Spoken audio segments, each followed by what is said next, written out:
So the initial material was actually mountains or mountain-sized pieces of the caldera rim. You know what I mean? Yep. That part of the volcano that sticks up around the caldera, the edge, like you think of a bowl, it's the upper edge of the bowl. And when you steepen a slope, even by a degree, stuff that's just poised and ready, it's going to go. You know what I mean? Yep. So combine that with the earthquake and the force of the eruptions and all the rest of it, what you're doing is unloading the volcano basically by gravity. All right. So it's part of the process of we call it volcanism, the volcanic activity. This is part and parcel of that. And in the case of Baru, it's probably one of the major processes that we're dealing with, the gravity unloading of the volcano. I just wanted to have you get an idea of what we're going to do. So, but anyway, this is what we're going to look at is the remains of this gigantic debris avalanche. It was, I would guess, it was traveling maybe 25 or 30 miles an hour. Enough for that whole damn thing to spread. It spread out from over what's now the city of Volcan, and then it spread all the way down. They've mapped it, what's left of it, all the way down almost to the ocean. Wow. So, and it's very, very likely that some of it went right out into the ocean. That's what, 25 or 30 kilometers, something like that. And the depth of it, I've calculated the depth of it as being between 500 and 600 feet. At the top up here. Right up here. Our first stop will be in the place where it's probably the thickest. In other words, we're going to be looking at the main bulk of this avalanche, the avalanche debris. So what we're going to see is these huge pieces of rock in the process of breaking up into littler pieces. And it's perfect. It's textbook. It's absolutely perfect. So if you've seen this, once you see it again, you'll see it again, you'll know what was happening. You can actually, the cracks in the rock, you can fit the pieces all back together again. You know what I mean? So it's a disaggregation or disintegration process where what was hard, solid rock is now broken solid rock pieces, and then all you need to do then is keep moving it, rolling the stuff, crushing the stuff, and the edges and corners get worn off it, and pretty soon they're rounded on the edges and corners, and they don't look like they're broken pieces at all anymore. They look like just boulders. You know what I mean? But all that rounding, that all happens like in a day, right? As it's happening. Not all of it, no. Okay. Because from that's your initial stage of disintegration. Okay.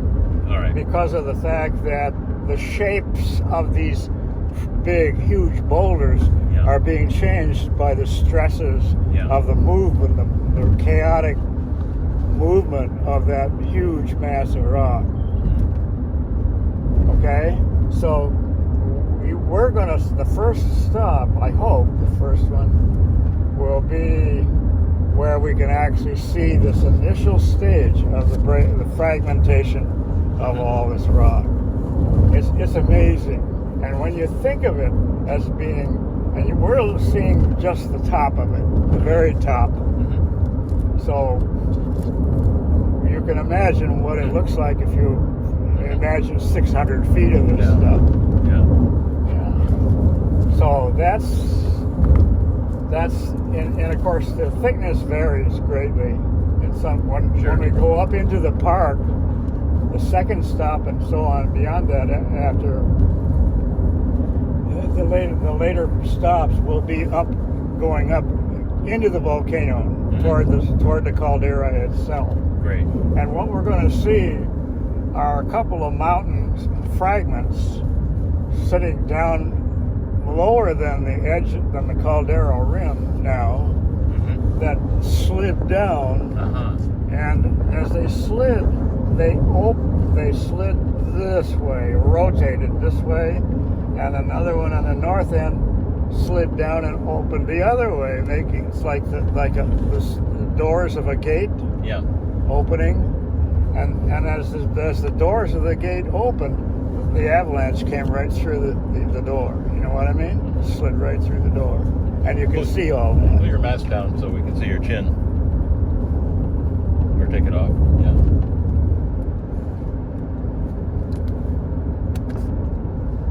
All right. Cool. Okay. Put your hat back on. Are you happy?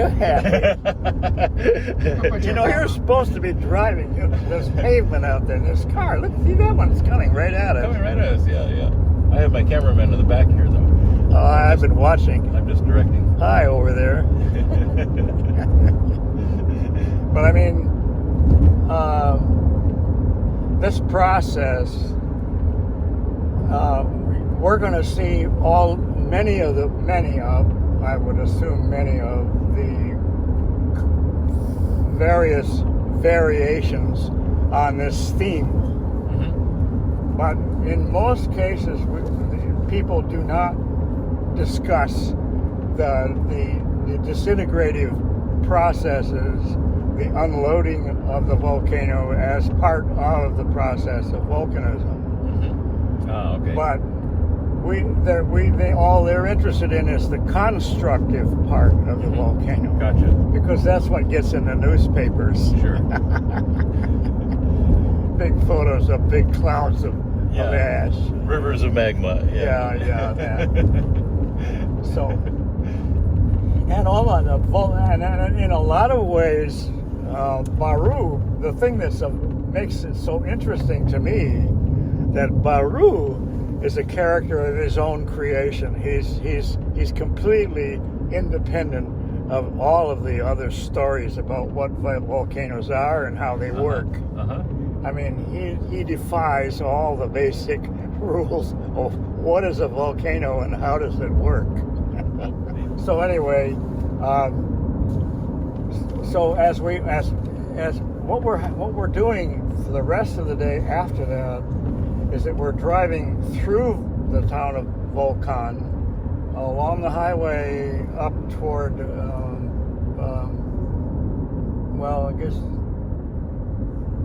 toward Cerro Punta.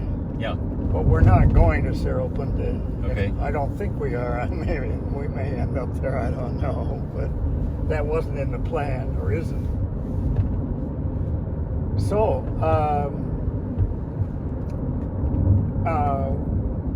we're going to go through Volcan and then up the road towards Cerro Punta, and we will go into the park, the national park, Baru National Park. I use the words national park with some reservation, and it's not a reservation, by the way. But I mean, because it defies the traditional concept of what a national park should look like, how it should behave, and everything else. You know what I mean? Just like the volcano, it's an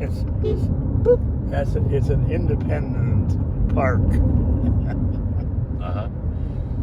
Anyway, almost access to and development of this as a national park are defying the traditional concept of how to take care of a national park. The trails are almost You have to be a Himalayas type mountain climber in order to walk across it. You don't walk across it, you climb across it. And there's a lot of finger work and that sort of thing, you know what I mean? And rope work. And so I've done the Cerro Punta de Boquete hike through the yes, across the mountain. Right across the mountain. That's what you're talking about. Yeah. It's spectacular, though. Oh, it's absolutely.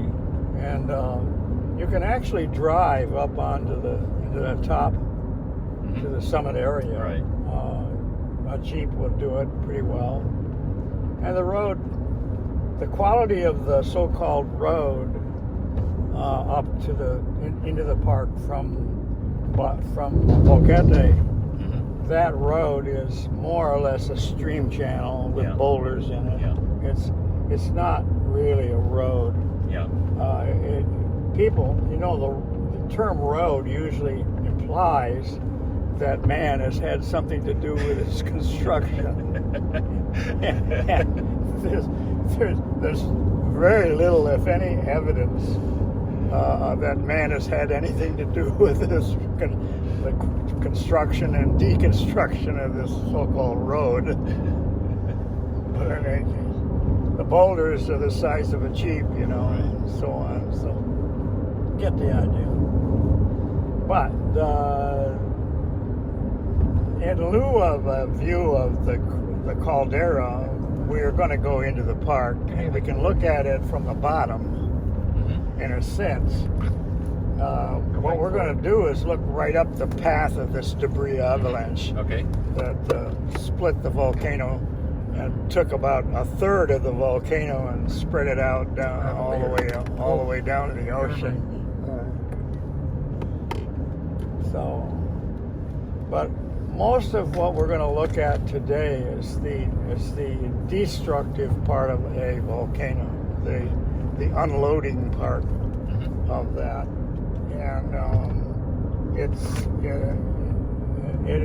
it's not something that happens slowly necessarily. You know, some of the biggest modifications of the volcano are very catastrophic kinds of movement. So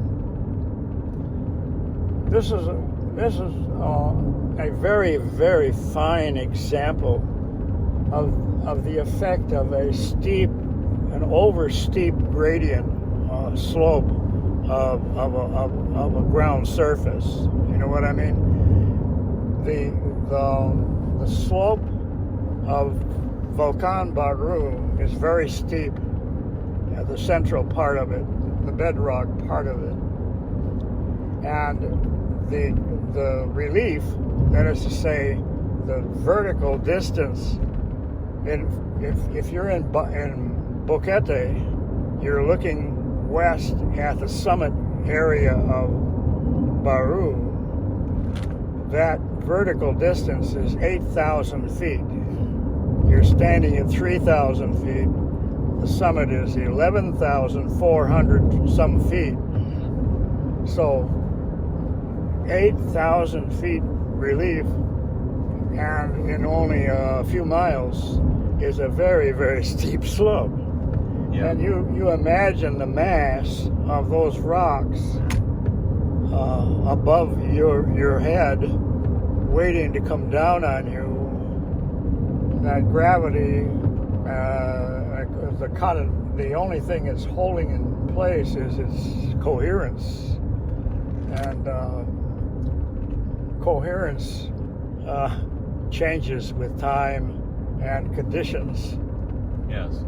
So what about the constructive phase of Baru? Something put those rocks up there. Yeah. Were they magma? They were different. They were not ash. Their primary source was magma. Yeah. But the magma was formed by another process that's going on down underneath the Earth, the crust, where parts of the Pacific Ocean crust is gliding down underneath the continental crust and forming a magma. down there, partially melting to make the magma that makes the volcano. You use a term in there of what's holding it together. Coherence? Coherence. Explain coherence. Well, I guess you'd say it's rigidity. Coherence would be the forces tending to bond the various minerals and materials of the rocks together. In other words, these rocks don't break very easily. They're hard, for one thing. They're composed of fairly hard minerals, and the minerals, if I can add, you will see that in igneous rocks, that is to say, rocks crystallized from a melt, from molten condition, they don't crystallize all at the same temperature. They crystallize in a sequence of different minerals, okay? And as a result, as it crystallizes, one mineral crystallizes at the highest temperature first, right? And as you cool the melt, new minerals start to form. Each mineral has a range where it crystallizes from a molten state. You understand? And these minerals are all structurally different and compositionally different from each other. So that as the magma starts to crystallize, you extract one mineral, the chemistry of the remaining liquid changes. Because you're taking elements out of the melt. You're taking pulling stuff out. In the case, the highest temperature mineral is olivine. That's a magnesium iron silicate. No alumina, no sodium, no potassium, very low silica. See? So the magma becomes enriched in other chemicals, mostly silica and water and all those things that come up. They wait and wait and wait until the very end, and then they start doing their thing. You know what I mean? Mm-hmm. So this process is complicated, but very important. So as a result, what you see when you look at this under the microscope is you'll see the earliest formed minerals will have good shape because they formed in liquid. They were surrounded and floating in the liquid, okay? There was nothing to confine the crystal growth in any way. So now you've got crystals floating in liquid. Then as another new mineral starts to form, it forms around the mineral already formed. You know what I mean? And again, the composition of the melt changes, and new minerals start to form by subtraction. You understand? Huh? So now, as a result, you get this meshwork of crystals like this, all intergrown. I'm talking about cohesion, right? So this kind of a structure, crystalline structure in something, makes it very, very hard and strong mechanically. You understand? Because it's all intertwined. They're intergrown. Yeah, the crystals. Yep. And quartz, the last important mineral to form, will fill in the spaces that are left. You get the picture? So at a certain temperature, about 650 degrees centigrade, the entire, or 95% of what you started out with has now crystallized. It's rock now. It is a rock. No liquid left. All right? So at that point, you have a hard rock full of crystals that are holding it together. That's cohesion, and from the igneous standpoint. All right? So this process is complicated by the fact that there are many things that can happen during this process. you can actually have the magma moving and extracting some of the liquid, and it starts to crystallize in its own pathway. You see? And so there are many, many things that can happen during this entire process.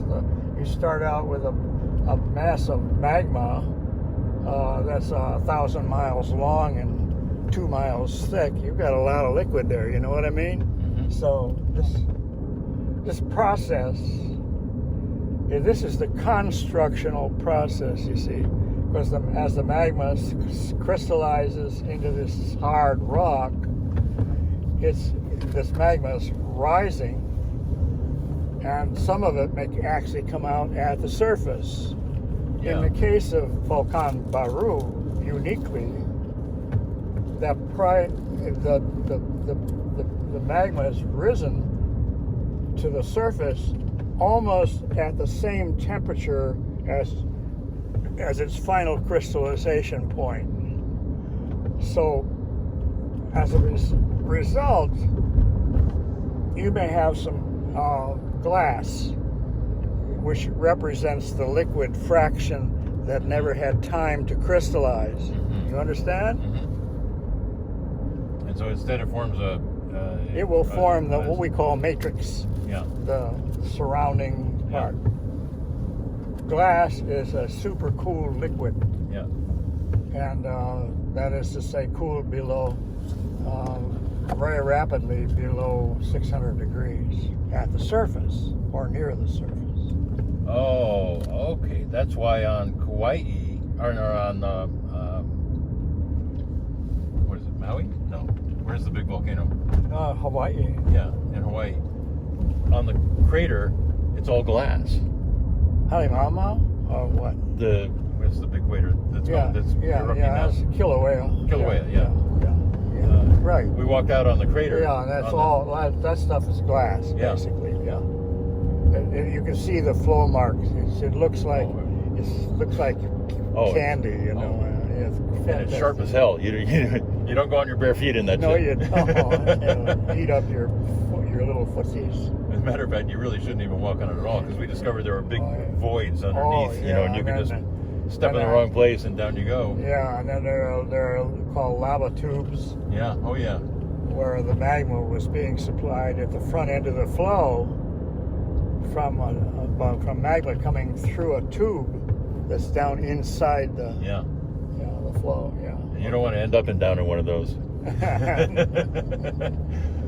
That's where we throw the maidens. Yeah, you're right. A lot of hydrogen sulfide gas coming out. Oh yeah, but you're gonna get incinerated before that. Yeah. So anyway, this process then for Volcan Baru is a unique volcano. Okay. It has many features which are way off the path for a normal, what we call normal volcano. It's an abnormal. You understand? Yep. Yeah. Okay. There are no other.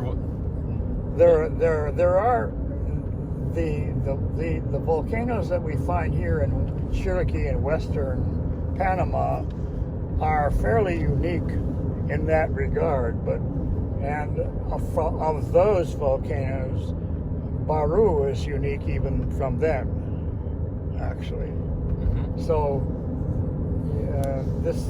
our new illustrator, geology teacher, illustrator, whatever, she is going to be amazed at the unique qualities of this particular volcano. It's there's stuff that I've been looking at volcanoes since 1949, and all over the world, and I've never seen anything quite like this. This is very, very unique. So we're going to be looking at the details of this process, the destructive process of this volcano, and what it means is that It's very, very likely that Baru has never been a full-fledged volcano. I call it a half-assed volcano because it's supposed to have that beautiful volcano profile like this. The Mount Fuji look, yeah. Yeah, Fuji-san. Yeah. And it does not look like Fuji-san.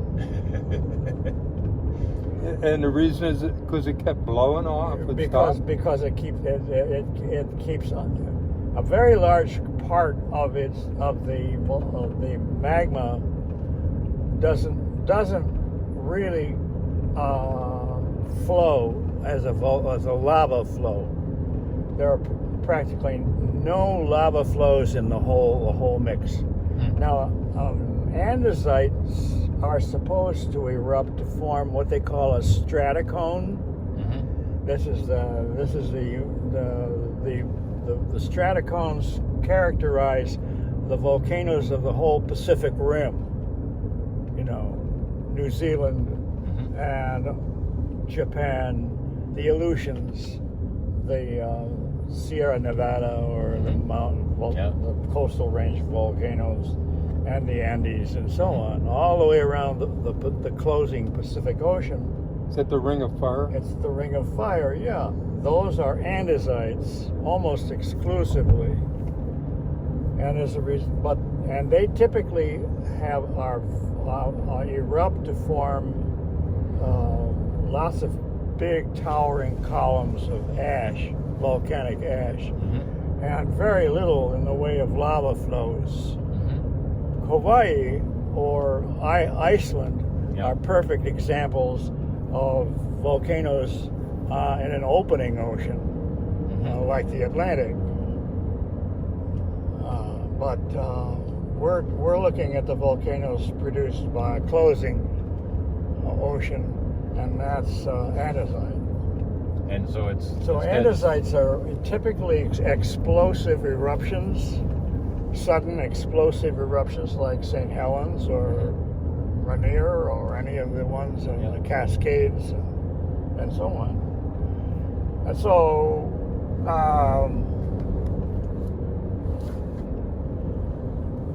the andesites typically have explosive eruptions of volcanic ash, but they typically form, and they also have flows of lava that come out at the summit or close to the summit. But so they form what they call a stratocone. Strata means layered.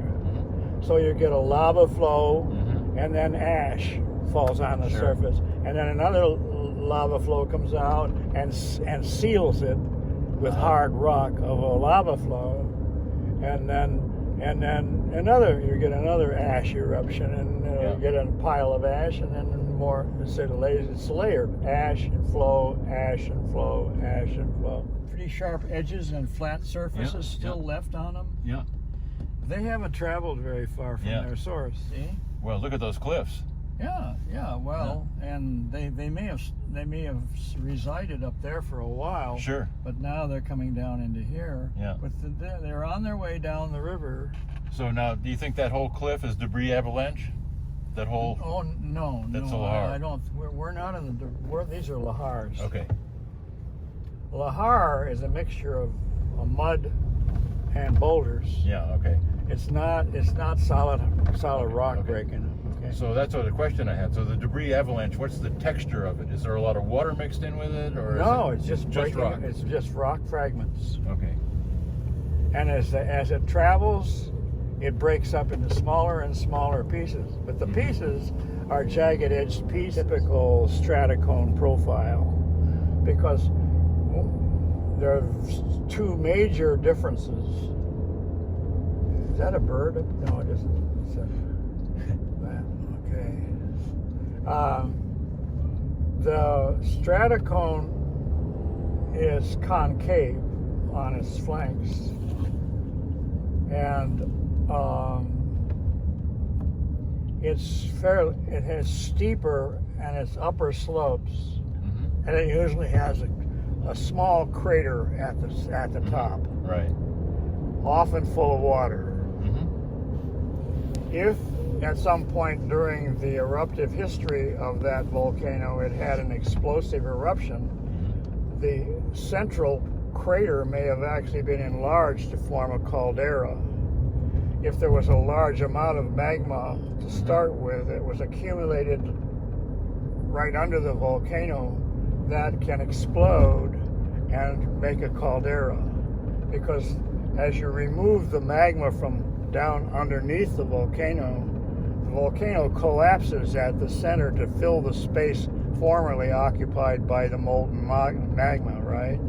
It collapses, forming a crater, a huge crater we call a caldera. So calderas do happen with andesites, but not anywhere near like they do with other types of volcanoes, like those in Hawaii and so on. You get a big caldera there, like Halemaumau, and yellow, and of course you get even huger calderas like Yellowstone Park. Mm-hmm. That's what I was going to ask. Yellowstone Lake is partially fills a caldera 25 miles across. And there's a whole row of calderas like that form a line with Yellowstone as the last one. That's the youngest one. But if you go up into Idaho, there's a whole string of them, like bullet holes from a machine gun. One getting older and older and older as you go northwest from Yellowstone. So what's happening is the magma is exploding up through the crust periodically, making holes in the crust and making a caldera. This is what they call you want to stop briefly if you can right here. That's a slot canyon. You know what I mean? Yep. It has nearly vertical walls and it's no wider at the bottom than it is at the top. Yeah. Do you want to take a look at it, or well, you want to keep going? Let's do this on the way back if we can. Yeah, we'll do this on the way back. But then what they've done is they built a dam up here above this, and they've diverted the water for irrigation right here. And the channel goes right under the road here. You can walk over there, by the way. It's interesting. They've diverted the water, and I don't know how many farms they supply with water for irrigation, but it's pretty extensive.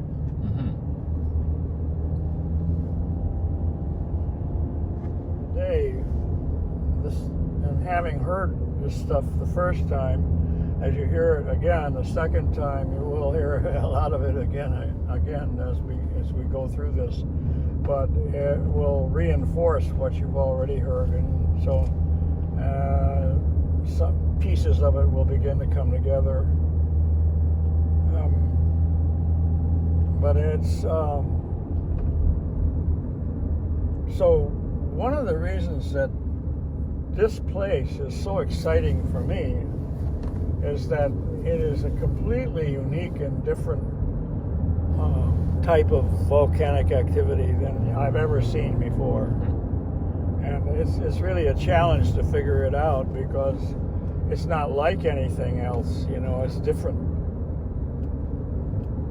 How do we know that there aren't a lot of lava flows?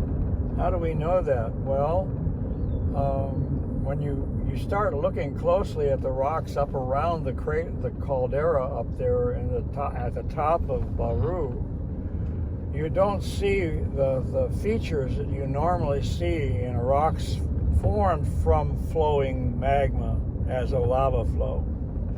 The most important one that's missing is vesicles, gas bubbles, trapped in glass. Right. Like you see all over Norway. These rocks are almost totally non-vesicular. Now, right here, see this landscape? Notice it's different. Yeah. It's lumpy. bumpy, with big boulders and stuff sticking out all over the place. See that? We're now in the debris avalanche. See it? Yeah. With a tower there. Really weird landscape. You get closed basins with no drainage. You know what I mean? No external or through-going drainage. You don't get streams flowing through the depressions. The depressions are like bowls. They're closed depressions. And so when it rains hard, they fill up and make little ponds. You know, and it looks like, you know, after a big rain, you see this from the air. There's a whole bunch of little ponds all over the place. It hasn't drained out yet. So, but this is the typical landscape. We might stop here on the way back and take a look at this, because it's so typical of this avalanche terrain. Right now we're probably about, I would say, 8 miles south of Volcan, maybe 10, Well, something like that. They've made a cut there so we can And see. that's, yeah, they're putting a bridge across, and so you can see the excavation. That's this debris avalanche.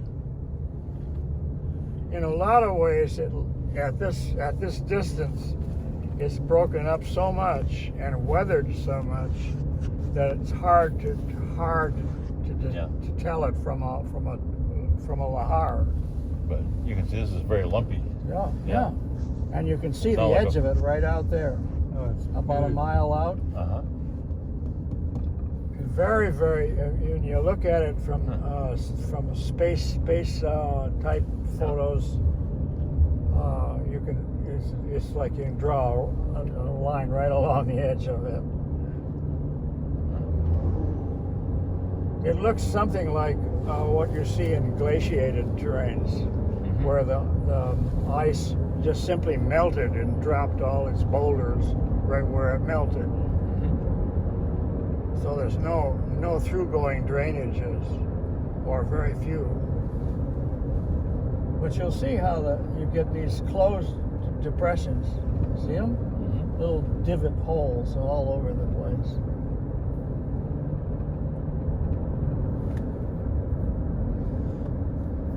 Now, I'm used to looking at landscape very critically, and so I just see they're putting the center line on the new pavement. This is supposed, I thought it was going to be a four-way, or 4-lane highway, but I think this is the best they could do, at least for the time being. Yeah. But it's way wider than it used to be. Oh yeah. So as this was happening and this landslide was happening, so that it was almost like it's like waves in it, right? That caused these hills. Could have been, yeah. Stuff is tumbling and rolling and. Yeah. You have to realize that all of this material started out up in Baru, on the top of Baru. That's where it started. And so a huge percentage of the total mass or bulk of the volcano Baru is this kind of stuff. And the lahars over on the other side. So probably at least 50%, maybe more, of the volcano Baru is lahars and debris avalanche. Not the center cone of it is small by comparison. And then there's an ash pit at the top. See? Yeah. That's fantastic. We'll get that on the way back here. Oh yeah. Well, take a picture of it now if you want. There's people over here, but there's nothing. You're not slowing traffic down at all. No. That's actually, good. it might be worth getting out and do something there. Well, we're in the flow thing here. I don't want to mess with her. Anyway, that dark layer at the top is a recent ash fall. See? Yeah. That's asphalt? Yeah. Yeah. No kidding. That's not Yeah, from that was an vegetation. That's eruption. not. What did you call it the other day when we were? That's terrific. That's really nice. This is- Well, look at the layers. there's Oh my God. A lot of organic material in it. Organic, Makes yeah. it seem- Black organic, but that break. See the Yeah. you see the Yeah. base of it perfectly. That was the surface of the ground before that ash was erupted, So let's and figure it out fills in cavities and holes and depressions. Well, we are now on the backside, what we call the backside of Volcan Baru. That is to say, we're heading into and south of the city of Volcan, which is on the southwest corner of Volcan Baru. And today we're going to look at some of the destructive features and processes of the volcano Baru. That is to say, the constructive parts are the parts that we've been looking at before, and how the volcano is built up as a cone-shaped pile of volcanic debris, to a whole different part of that eruptive process, is which most people don't know anything about and don't really think about too much, is the deconstructive part of a volcano that's happening right along with the constructive part. The building of the volcano is the part that we notice most, where ash and lava flows pile up to build a structure we call the volcano. But this part of the process is a destructive process, where the materials that were formerly part of the volcano or the cone of the volcano, that part starts to collapse or keeps collapsing and prevents it from becoming a true full-size, full-fledged volcano. Now, we normally think of a volcano as having this cone shape with the concave surfaces that are all the way around and a little crater at the top, right? That's a typical andesite volcano. Well, Baru is anything but typical. I call him Abuelo, my old granddad, and so yeah, he's a testy old guy. He's been around for about 500,000 years, and most of the time he sleeps, thank goodness. But when he wakes up, you better watch out, because you never know what's going to happen. Well, what we're looking at here is something that happened about 43,000 years ago. And this thing was monstrously large, and what you'd call catastrophic.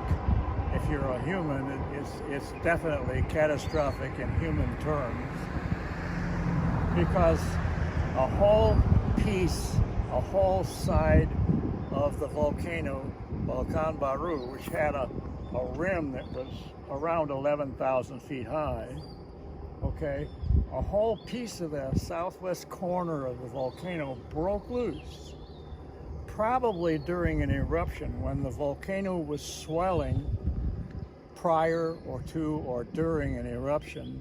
The magma coming up underneath it pushes it up and increases the slope until the slope is like this instead of like this. Okay, when that happens, rock that was formed and deposited on a fairly low slope now is on a steeper slope and now it's unstable. And so, given the fact that the slope of the volcano is very steep away from its center, it's a beautiful surface for it to slide on. Okay, so these were the preconditions for the event that took place, called a debris avalanche. Now, an avalanche is a sort of a landslide, except that it mainly involves hard rock. It's dry rock, mostly rock, not ash, not mud, none of those things involved, at least not initially. So this debris avalanche, what happened? We'll say the swelling of Baru just during an eruption or before an eruption steepened the slopes, and a whole section of the volcanic, the caldera rim, were hard rocks. And those rocks broke loose and slid en masse. And as they did, they slid down, opened up a gateway, and this mass of disintegrating rock slides through it very fast, possibly 20 miles an hour, I would say, moving fairly fast. But you got this mass of flowing rock. The avalanche slid across what is now the city of Volcan and southwestward, probably into the ocean, the Pacific Ocean here. And its thickness in some places, I've calculated now what it must be, somewhere around 500 or 600 feet thick. All set. This was definitely an event of major magnitude. You know, imagine a mass of flowing rock going 20 miles an hour and 500 feet thick.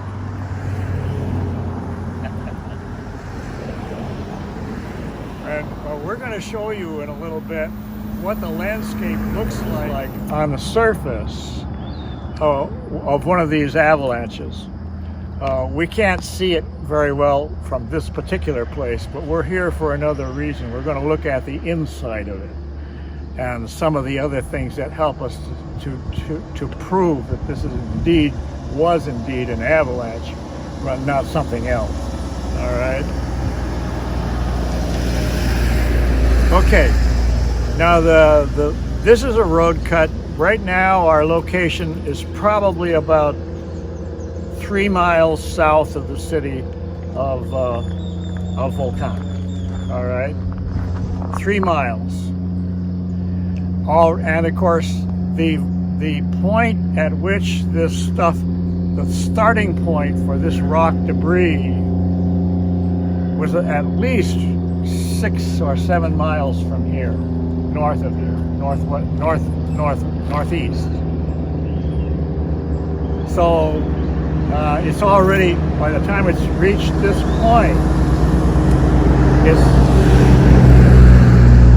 the flow is about 500 feet thick and about 6 miles from its bedrock source.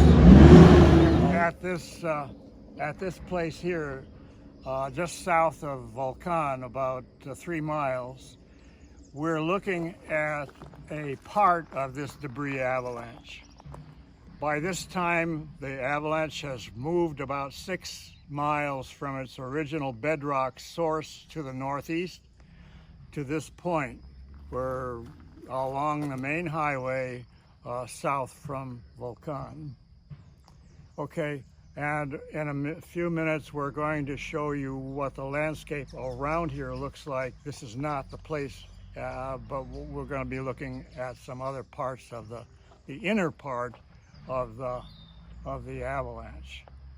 So behind me, you'll see some boulders, monster boulders.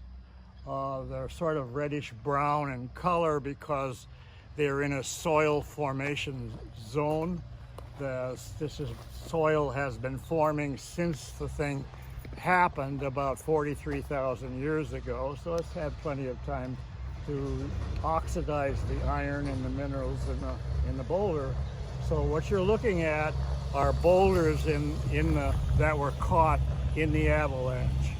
Okay, so and you notice that these boulders have faces on flat. There's 3 different components of this pile here. You'll see these big pieces of rocks. Notice that they have sharp edges and flat surfaces. That means that they haven't traveled very far. All right.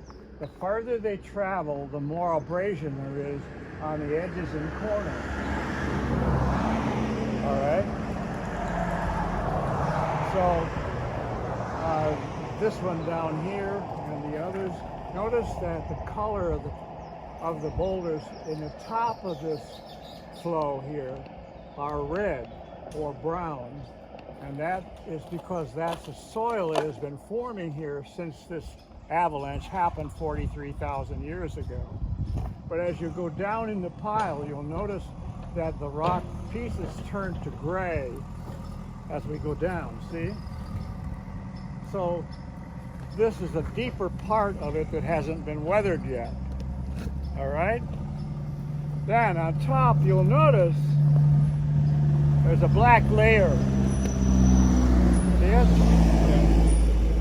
And these boulders were in the top of that avalanche. They were being carried along in the top of that avalanche. And then that surface there was buried beneath a layer of volcanic ash. See it? And it's black or dark gray. And it's the surface. You can see the surface of the soil around those big boulders. Those boulders are right at the surface, sticking up out of the surface. And then this ash, volcanic ash, was deposited on top of it and covered some of the boulders completely. You understand? Yes, I do. This is what we call an ash flow. That black stuff up there is an ash fall. Volcanic ash went up in the air and came right back down. That was erupted from Baru. And what I believe is that this ash may have been erupted at a fairly long period of time after, so it may be quite recent for all we know. In any case, you see that it has a shiny surface on it because the water accumulates in it. It has a very low permeability. That is to say, water does, once it fills with water, it gets water soaked, and it has the water doesn't move through it because the pore spaces are so small. It's clay, very fine, or glass. It almost has the appearance of 2 layers, Yeah. separated Yeah. by a 3rd layer. Yeah, and of course, the ash, the size of the particles falling at any given moment is based upon wind direction, wind velocity, and so on, because it deposits in layers. All right. Those layers reflect differences in the sizes of the particles, the direction and speed of the wind at the time it's deposited. All right. The glass is a super cool liquid. It solidified instantly in contact with air, and so there was not time for crystals to grow. You need time for crystals to grow. So, this is one of the things about this kind of an exposure is it's ephemeral. I mean, it's temporary, and it's not going to last long. So if you want to see this for yourself, you better come soon. So, the landscape changes drastically and rapidly because of the heavy, fairly high rainfall here, and the fact that this stuff is very porous, or the water goes down through it and it starts percolating down through that stuff very fast, and you're forming a soil real fast here. So the surface itself gets absolutely totally covered with growing vegetation in almost no time. Very interesting. You can actually see the whole, pretty much all of the major components of this avalanche at this one place.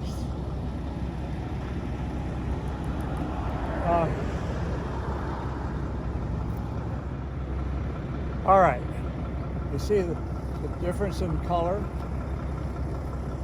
This is the basic color of the rock. That's andesite right there. Good, fresh, hard andesite. That's what the rock looked like when it started its trip 6 miles ago. Let me trade places with you, Fred. For me.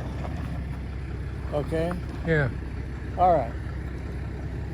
Now, this is where we're going to do a cross section of this road cut, and we're very fortunate now is that it hasn't had time to weather and get covered with grass and trees and vegetation, so we can see what it really looks like inside. So this is we're doing this for history, because in another year or two, you won't even see this. It'll all be grass and bushes and trees and stuff growing. Okay, this rock here.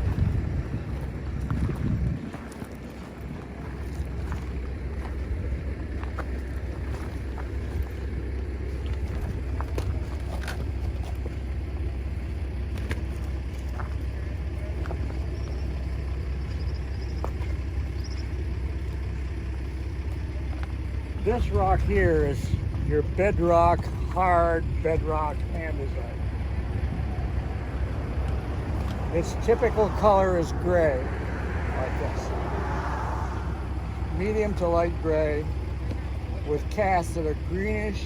Notice the greenish cast to it? That's because the dark minerals in the rock, which to you will look like they're black or dark gray, are crystals of minerals like amphibole or pyroxene, two dark minerals that form the main dark mineral assemblage in andesites. So this rock started its journey to this point. It's not in place. It started up on the top of Volcan Baru, and this piece is only one part of a very, very large mass of this rock. Understand? So what's happening here is that we're seeing what's happening. It's breaking up into pieces. See that? Some of those pieces are actually in place. That means that that piece is joined to that one by a surface which hasn't been pulled apart. You know what I mean? It's as this mass of rock moves, remember it's part of a mass of moving rock 500 feet thick. And as it moves, it breaks up into pieces like this. You can actually see the pieces fit together. See them right there? Those pieces are pieces of one large, huge piece of rock breaking up. You see that? Yes. It's real important. So that means that some of these pieces of rock may be hundreds of feet across, or maybe even hundreds of meters, but large pieces of rock to start with, and these pieces break up as this mass moves. And so we're watching this in the process of breaking up right here. Notice all of the edges are sharp, edges, corners, nothing has been transported much at all against its neighbors. All right? There has not been discordant movement within this mass of rock. All of the pieces are where they started out, basically, relative to their neighbors.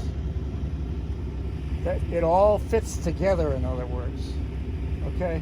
That's really important. Okay? So now you realize this mass of gray rock that you see here is fresh andesite that has come directly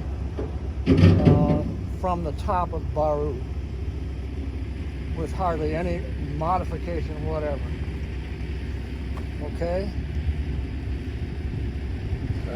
So that's why we say that this rock is part of a debris avalanche rather than lahar. It's not a lahar. Say that again. This rock is not part of a lahar. A lahar is a mud flow where the mud is the transporting medium. It's liquid and behaves like a liquid. This was a mass of broken rock, breaking rock. And the difference is immense, and you start looking at the details. So this place is really important in reconstructing some of the major components of the geologic history of this volcano. Very, very important.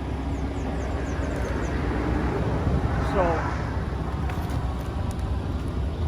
it would be real easy to drive by this very important place, not noticing the details enough to be able to put this together.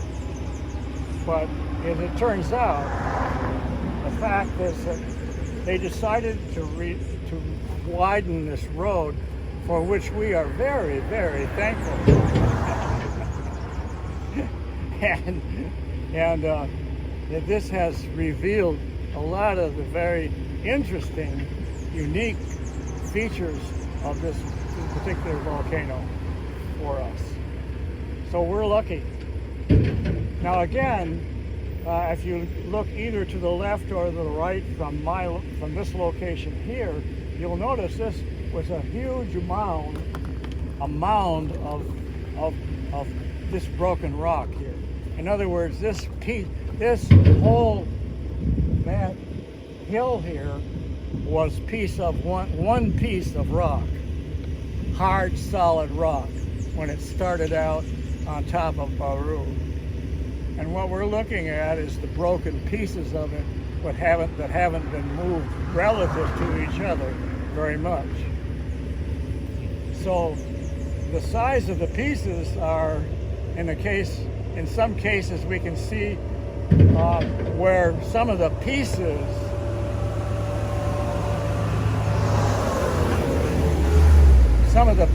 are the size of mountain-sized pieces. So the size, the dimensions of this thing are almost beyond imagination. Rather than lahar. It's not a lahar. Say that again. This rock is not part of a lahar. A lahar is a mud flow where the mud is the transporting medium. It's liquid and behaves like a liquid. This was a mass of broken rock, breaking rock. And the difference is immense, and you start looking at the details. So this place is really important in reconstructing some of the major components of the geologic history of this volcano. Very, very important.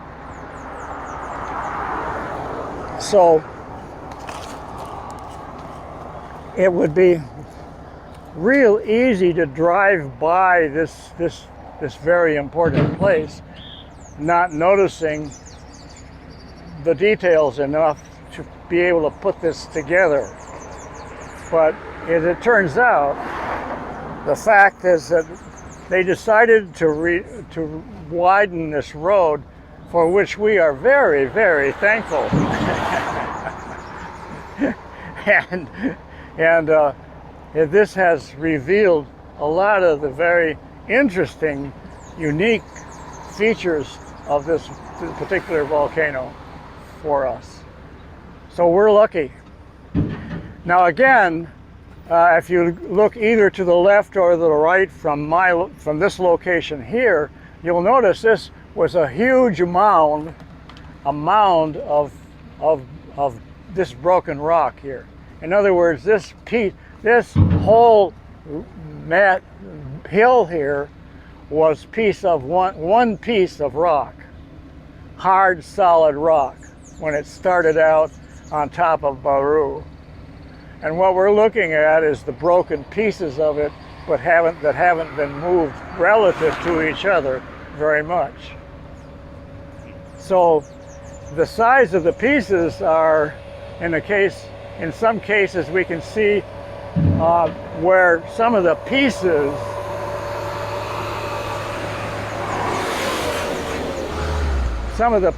are the size of mountains. Mountain-sized pieces. So this is the size, the dimensions of this thing are almost beyond imagination.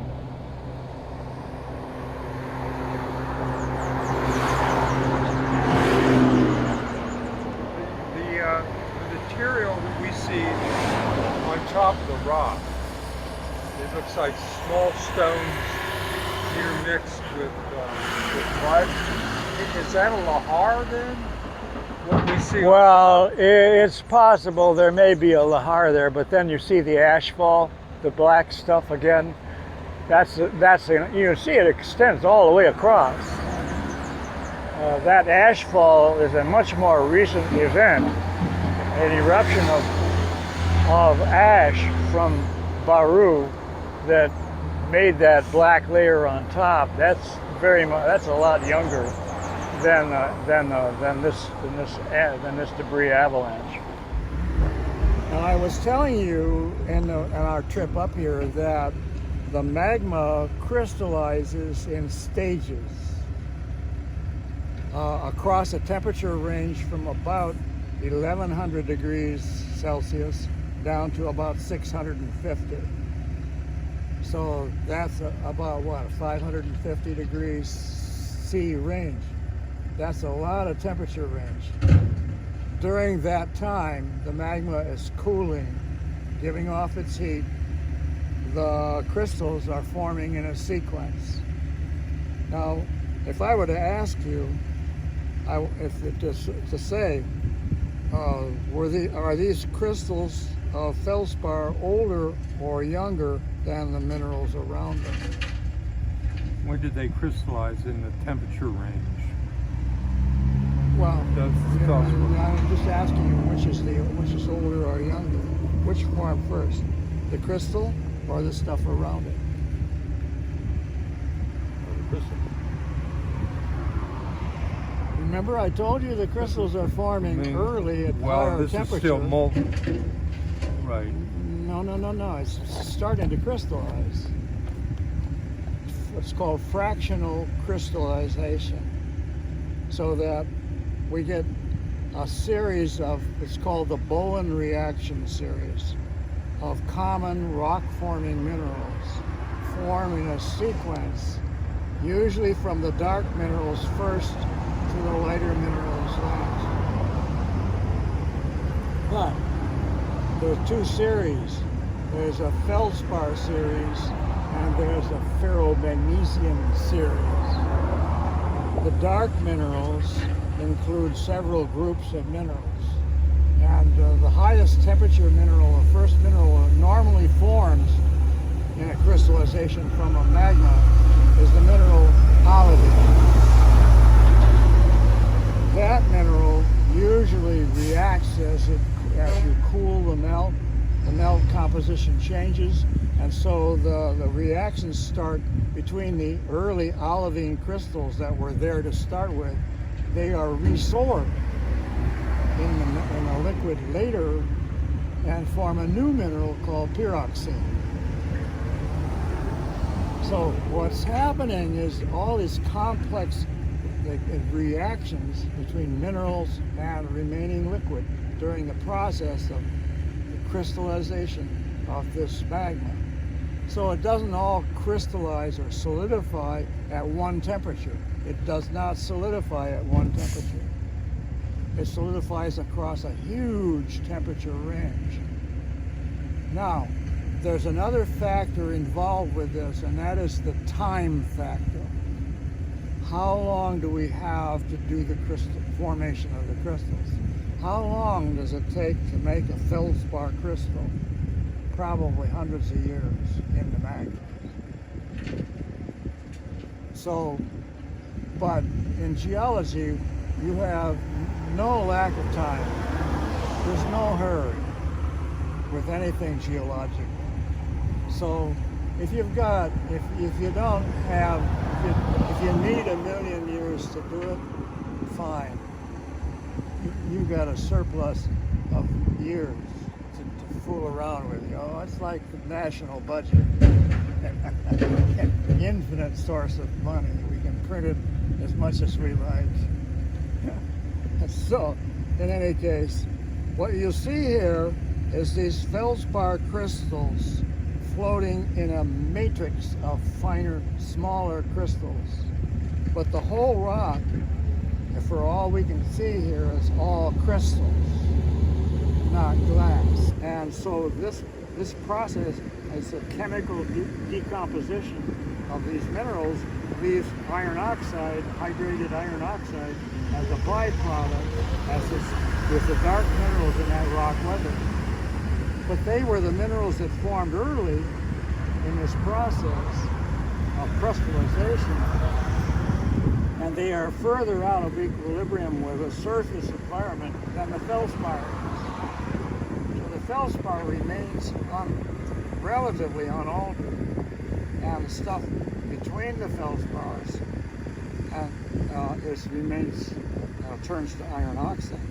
And you'll see some of the original black minerals in here. That's the mineral hornblende. That is the lowest temperature dark mineral that we have in the formation of andesite. Hornblende. Hornblende, yeah. So that one is still left. It hasn't broken down yet. It will in time if we left it exposed here. That will even break. Okay, so you can see this boulder here with the writing on it. I didn't do that. I mean, I did not write that on that boulder. I don't believe in writing on the boulders. I do believe in writing about those boulders, but not on them. Anyway, this boulder, you'll notice, has flat surfaces and sharp edges. Okay? If the farther that goes down the hill, the slope, the farther it went during this debris avalanche, the rounder it becomes. The sharp corners and edges get worn off of it because it's banging against other rocks as it moves down the slope. So, but this one has very little wear, and it's probably come from slope someplace up here almost directly without any appreciable transport. But basically, we could, if I turn around now and I go this way, I'm looking right up the valley at the southwest rim of Volcan Baru. And that canyon off toward the left goes up into the caldera of the volcano. And you say, well, the easiest way to go walk across Volcan Baru is just to walk up that canyon. That's funny. You're not going to be walking very long, you're going to be climbing. And so it's tough going beyond that point. But now, look at the scenery that we're looking at up there. We're looking into the park now. The main part of Volcan Baru is northeast that way. That is northeast, isn't it? More north. Northeast would be slightly to the right, I think. Northeast, that's way? Yeah. Okay. All right. North is about that way, is it? Yeah, I think so. Okay. All right. So we're looking northeast over here, and you see there's two canyons diverge up valley here, right? And then you see a flat floor, more or less flat across there between them. Now what you've got to do is that you've got to imagine this valley without that flat stuff in there, okay? Imagine that's gone, and that this is a canyon in here, okay? You see it? We're standing on film. This canyon has been filled with this stuff. That's your debris avalanche, okay? And look at the edge of it. Well, look at the edge of it. Go back, turn around, back again. And you see what happened, what we got. Well, we got clouds, so damn. But anyway, you'll see that there's a canyon right there, right? Between here and that hill, there's a canyon. Why is that there? Well, the debris avalanche came down this canyon, filled it up, almost, but then where's the river going to go that's coming down the valley? Well, it's going to go along the edge of this debris here, right? So at least part of the river is going to go down through there anyway. Some of it may go down the other side. But this debris avalanche didn't fill the valley, it partially filled the valley. And we can see it right here. That's grassy surface behind us, and right here in front of us, that is the top of the debris avalanche, with the big boulders still riding on top. Now, as this thing moves, it moves this way about 15, 20 miles an hour, probably, maybe faster than that, but it was all moving. And as it moves, the biggest boulders sort of work their way up to the top and are carried along on the top, sort of squeezed out of it as it goes. And so you'll see the boulders littering the surface, and they're angular boulders with fairly sharp edges, except the ones that are rounded, like the one behind us here. That one, you see that's rounded off on the edges? The corners are gone, aren't they? Yeah. Now that's gone further. That's traveled further than this one. The further they travel, the rounder they get. That's, we could make a song out of that. The further they go, the rounder they get. Okay, there's some really, really round ones. But, you can actually see the shape of this thing. And there are places where there are actually islands of the original rock or of the older stuff that was here before this avalanche happened, older than 43,000 years. That's cool, isn't it? It is. Yeah. You didn't know that, did you? I didn't know about the rounding of the rocks. Oh, that's So good. I live down here, and I've been up here a number of times, and I love it. It's a magical place Yeah. with the clouds moving through. It's very unique.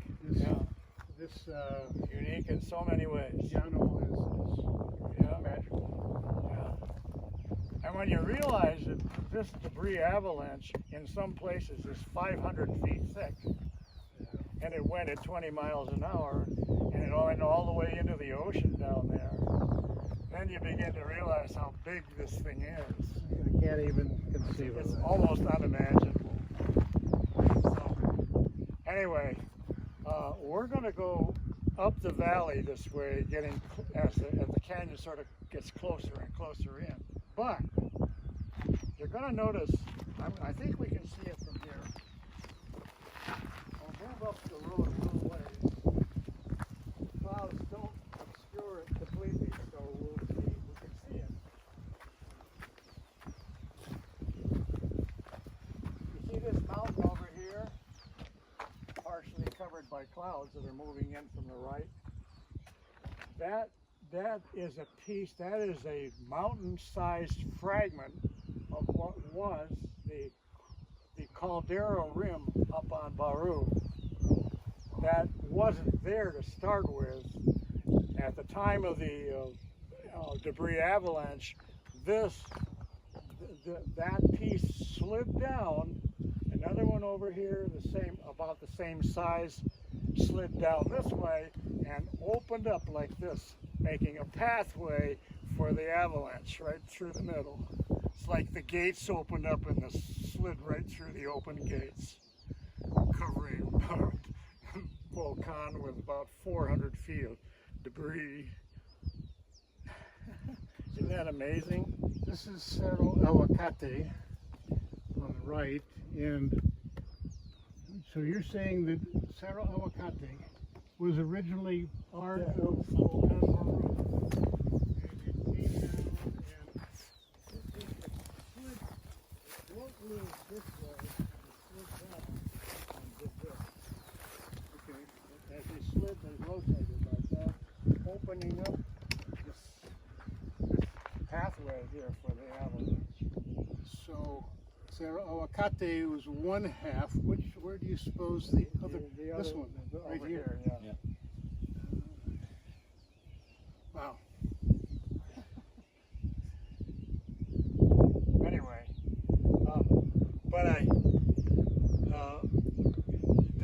the terrain that you're looking at up there is basically you begin to see into the caldera. The lower parts of there up there are the floor of the caldera, the one up in there. But it's really hard to put the pieces back together because there were undoubtedly more pieces. There's this one, that one, what is it? Cerro Aguacate, Avocado Hill. Oh, Cerro Aguacate. And that actually, part of that has broken and slid down over here. And then there's a river or a channel, a flood channel going down on the other side of the avalanche here. That's the source of the Your Macho water. de Monte, which goes down through Cuesta de Piedra. Mhm. Well, the Macho de Monte is there, and the Cherokee. Cherokee, see. Yeah. So there's two rivers coming out of this thing, and that one, you can see that the mound-like looking hill with it's almost bare over there on the right. Actually, the river actually chopped off a piece of that and is taking it down, taking it right away. The old channel carves its way right through the side of that little hill.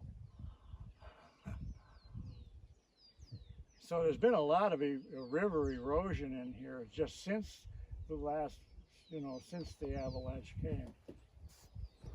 But basically the river system flows along both sides of this avalanche until it gets down on the flats there.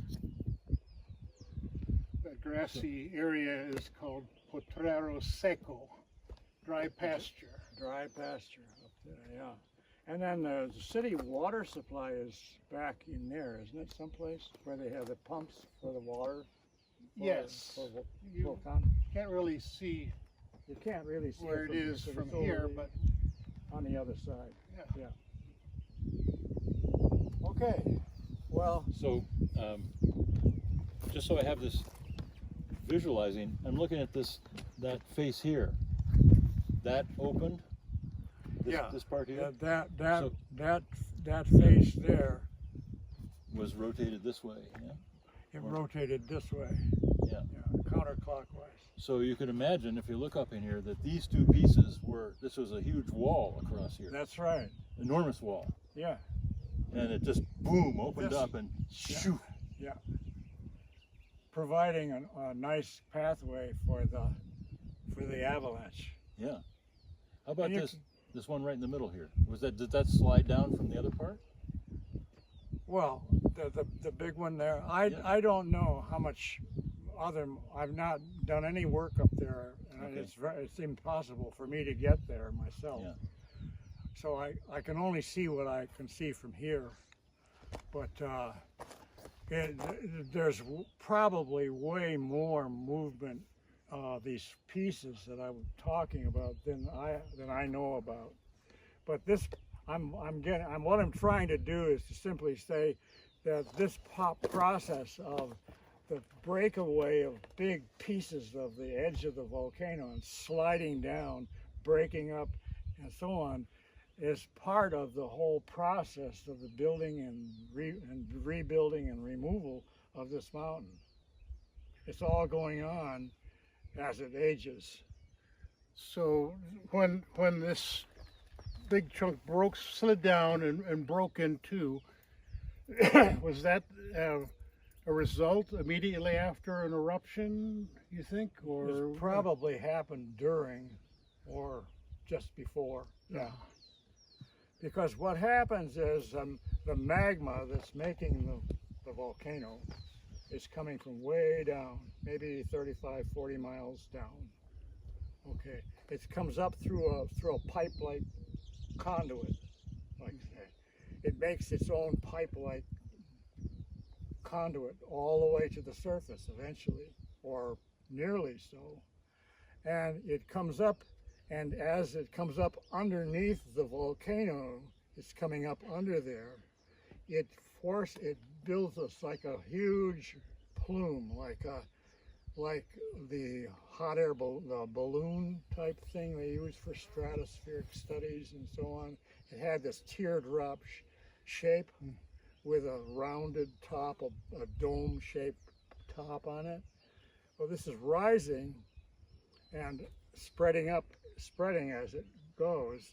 As this rises up, it pushes up the stuff that's already on the volcano. It makes a bulge like this. It rises up, and when this rises, the slope is increased this way, you see? Okay. And as that happens, stuff starts sliding off it. And that process of the magma rising under the volcano and what they call it tumescence. It's swelling like a blister from the magma coming up underneath it. That swelling often causes a release of some of the magma through cracks in the side of it, what they call a flank eruption, and they can be really violent. And then, as a result, the broken rock that's broken loose starts sliding down and making an avalanche like we see. So the actual movement of these blocks like this was probably one of the early stages of the uncovering of the volcano, the breaking apart see, those rocks there they want to be down here. Those rocks, they want to be down here, and they can get here. So there's a crack in the rock that they can slide on. They will slide down here because there's several thousand feet of rock. That's a lot of weight up there. The mass of these rocks is tremendous, and people don't really consider that as having any power at all, because it looks to be so permanent. It was there when I was born, and it's going to be there when I die, and nobody remembers anything other than the way it was. So we tend to think of things in human terms, but geologists try to think in inhuman terms, time-wise. So, here we are. We're looking at the process of the evolution of a volcano. We don't know how long this volcano is going to last. He may be done completely, I don't know. He may have died in his sleep. I don't know. But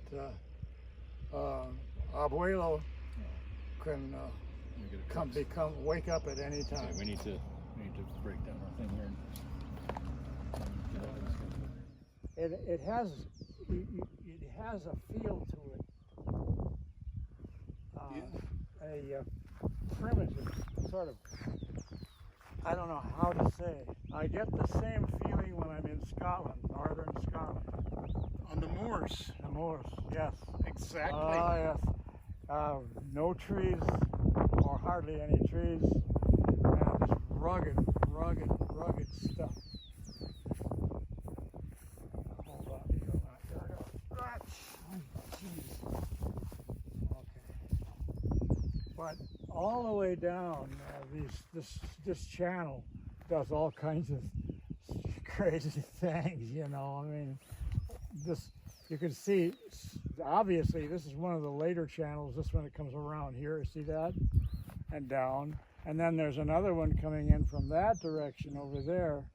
And if you go around, you can drive on this road, you know, up there. We usually drive up there and sometimes we have a picnic up there and our lunch and so on. Yeah. That's about as high as you can really drive in here without getting onto bad trail.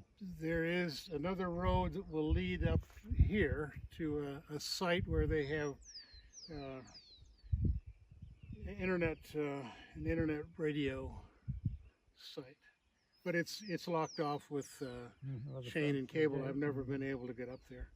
Huh. The road goes for quite a ways, and I've been told there's a hot spring up there somewhere. Yeah, I've heard about that. I don't know where that is. So, and the hot spring is exactly where it should be. Hot water's coming up along an old fault. It's perfect. There's a lot of cool stuff here. But during the history of a volcano, you go through several phases during an eruption sequence has parts to it, okay?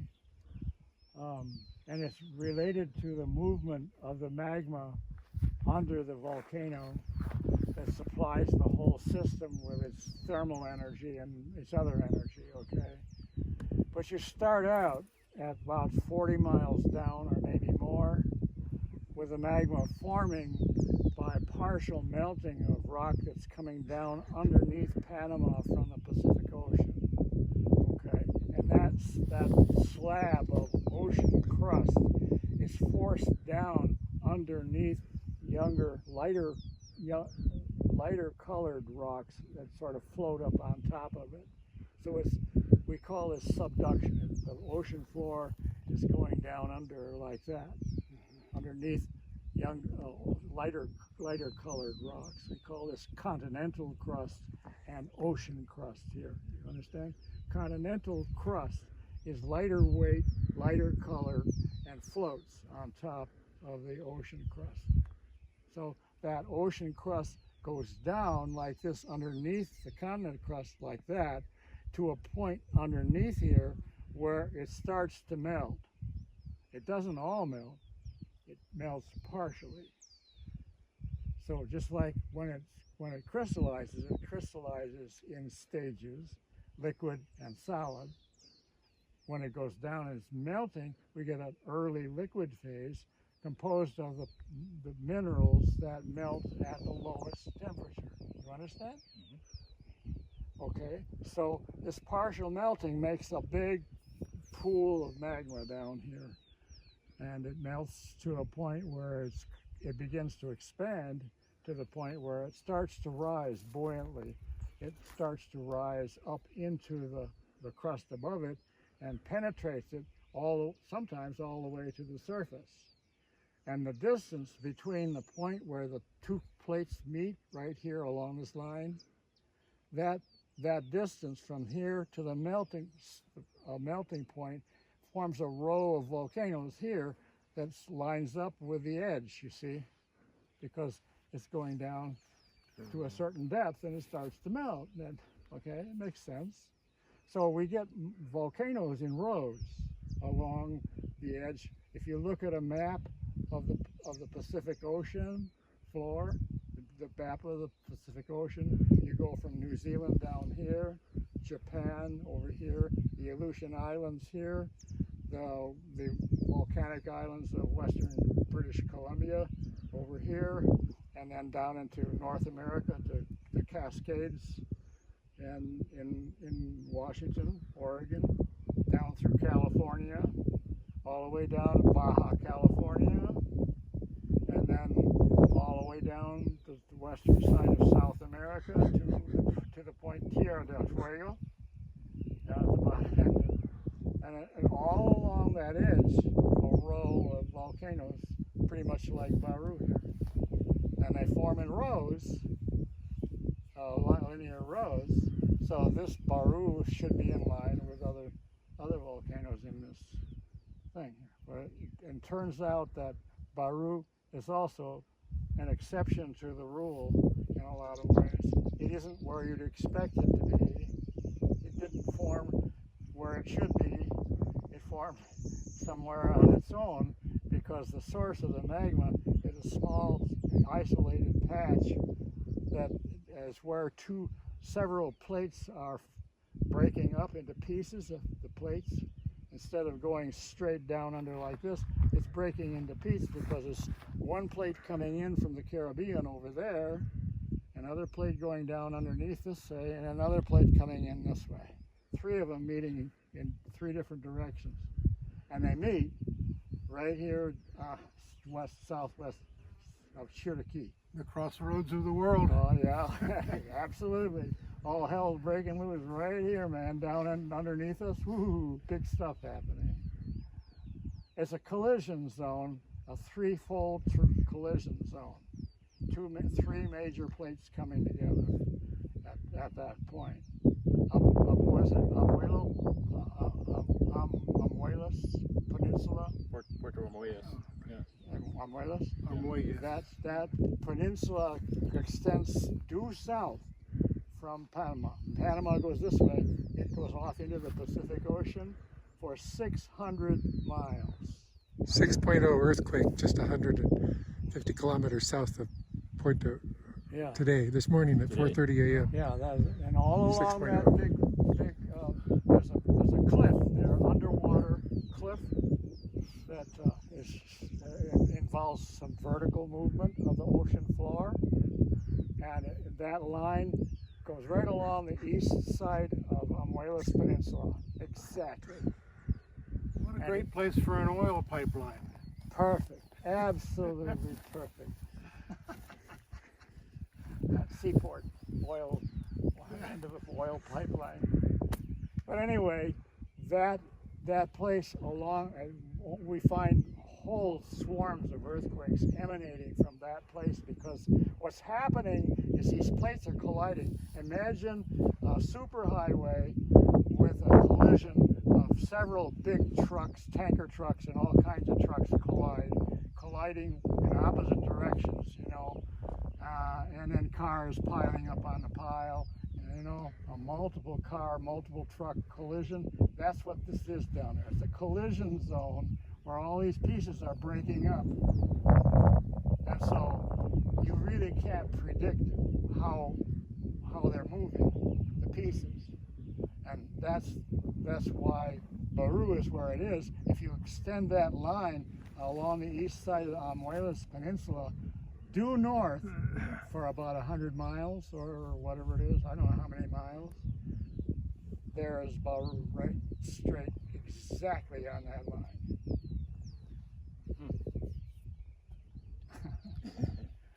And I'm saying that's probably not fortuitous. That's just happened that way. There's a reason. There's reasons for it. So I don't know what they are, though. Well, that's what we're out here to figure out, aren't you? But I mean, there's another story up there that I don't know anything much about because I can't really get there very well. I'd like to be able to get there, but I'm afraid I'm a little late. It's been waiting for me for a long time, unfortunately. Anyway, there's your younger ones coming along. There you go. Here's my star sign. That's right. So, Fred, your assignment is. Yeah, that's sharpen up the machetes. You want to pass that midterm. Is So there anyway. access to a summit on the side? Yes. There is. Hiking trails, or is there a drive on? No, it's hiking. It's hiking. It's hiking and climbing. If you were to follow this road, will we go up any further, or are we finished here? We're pretty much finished here. There's a road that goes down. You see where the dark trees are. Yeah. Just beyond that, it goes down, down. and there's an interesting spring where somebody has rocked it in for their cattle or horses or something. And beyond that is the trail that goes up. It goes way up on the side that way. I haven't been up Very, there. very steep. And Oh, bet. It's gotta and be. it's not. I'll tell you what. I'll make a deal with you guys.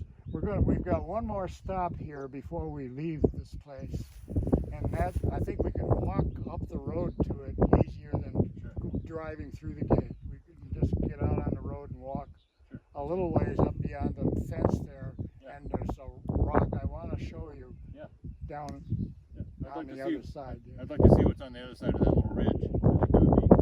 Yeah.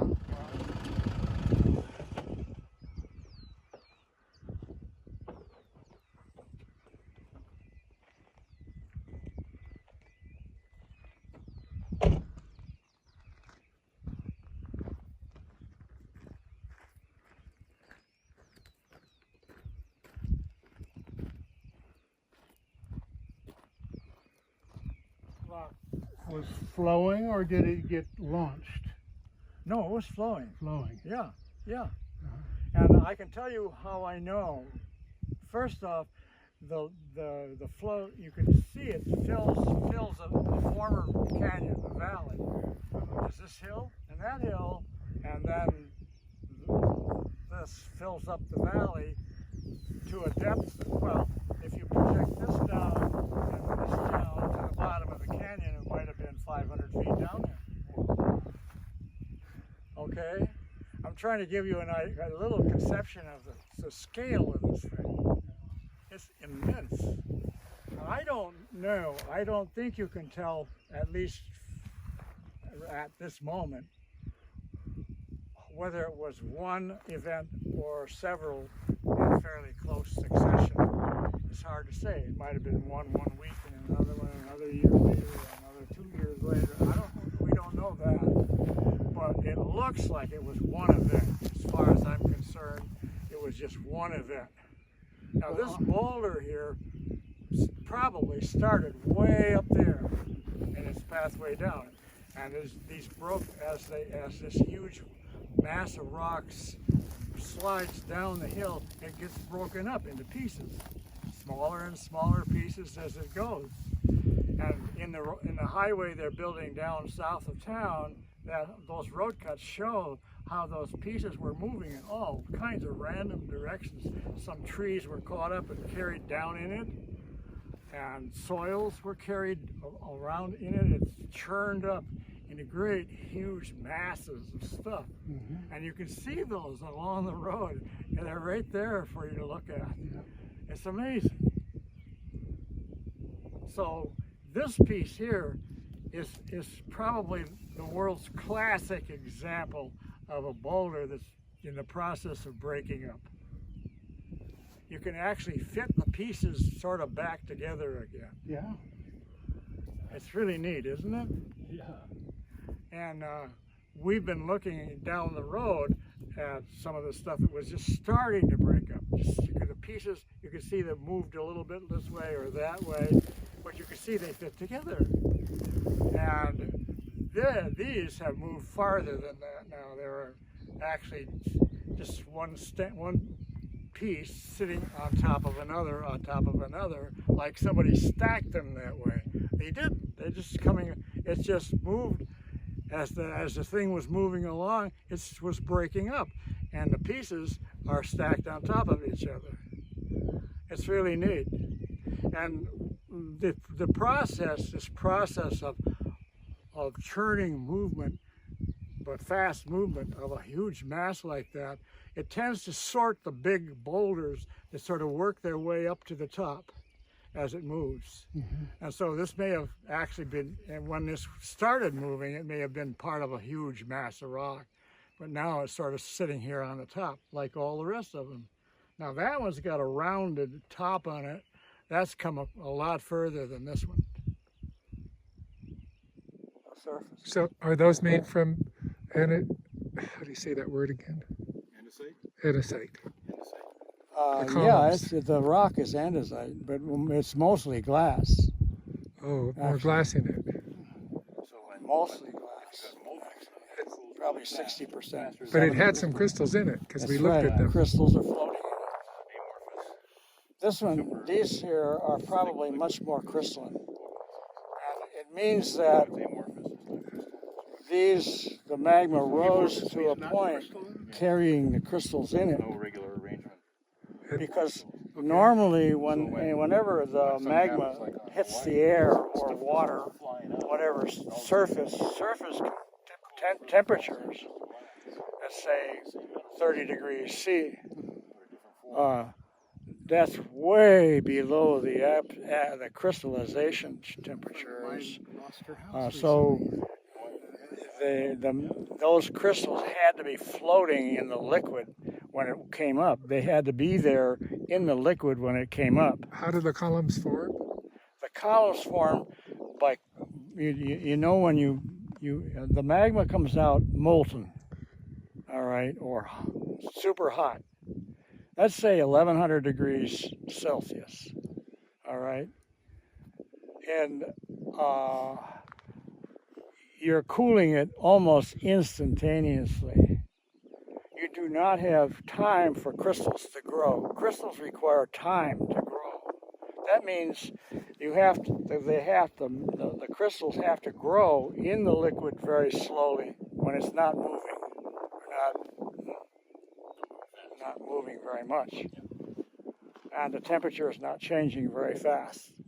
All right. So down deeper in the conduit, where it's moved once every 100 years or so up, there's time for the crystals in there to start growing. All right. And what happened, if you were to take that glass that we have and leave it for, let's say, 60 million years, that will all be crystals in there, because it slowly crystallizes. It's the same minerals. It's just their glass. That's But right. the columns, Yeah. the columns happen because of speed, Cooling yeah. fast. Contraction. Contraction. Because the molten rock is 1,000 degrees hotter than the outside air. 1,000 degrees. So when it cools, it contracts. And you need to make space when it contracts. So what happens is the columns, as it contracts, it forms these column shapes in the glass. Why aren't they more common around? Why don't we see them more? That's that's a very complicated question. Okay. And if you want to stand here during the lunch break, and we'll discuss it. We got a lot of stuff here, guys. This is really quite snazzy, as they used to say in my day. Prehistoric. Is that a But you pre-human can, language? in a flood, you can imagine the water in this valley right here coming at you at maybe 25 miles an hour down this place. Unbelievable rolling brown water and stuff floating in it. And boom, boom, boom, boom. Yeah, that's it, man. And you notice that the debris avalanche has a curving convex surface. You see that? It goes up toward the middle and down on the other side. So it's like a glacier and so on. It's higher in the middle and slopes off on both sides. See? So there's a natural gradient on the top of this debris avalanche that was established by the dynamics of the flow of that huge mass of crushed and moving rock that was flowing, in a sense, like a liquid. And that surface, that slope, it's sloping to the right slightly, right? Into and against this block over here, all right? Making a canyon there, see? So the river naturally coming down, draining off from this side of the avalanche, has no choice but to come down this side. It's forced to go there because this natural slope on the other side is sloping toward this direction. So it has to flow there. As this flow came down, would be like the flow in a river. The material on the sides would be moving slower. That's right. Because of the friction, Yeah. and it would cause That's a right. vortex, Yeah. which would pile more up in the middle. Yeah.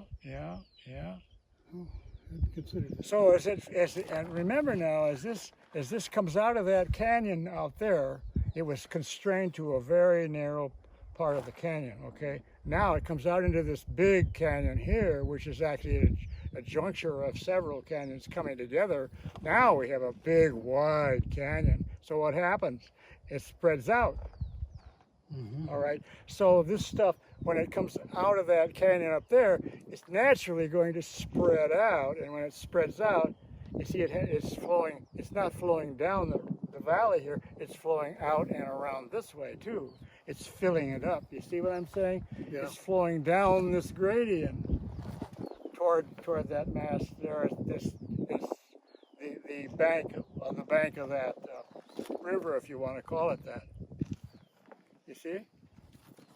So, but you can see how this block here is getting unloaded by big breaks and pieces of that face are coming down all the time. Basically, it's sliding off there into the valley, and of course the river carries the boulders of it away, and every flood is carrying the debris away and down channel.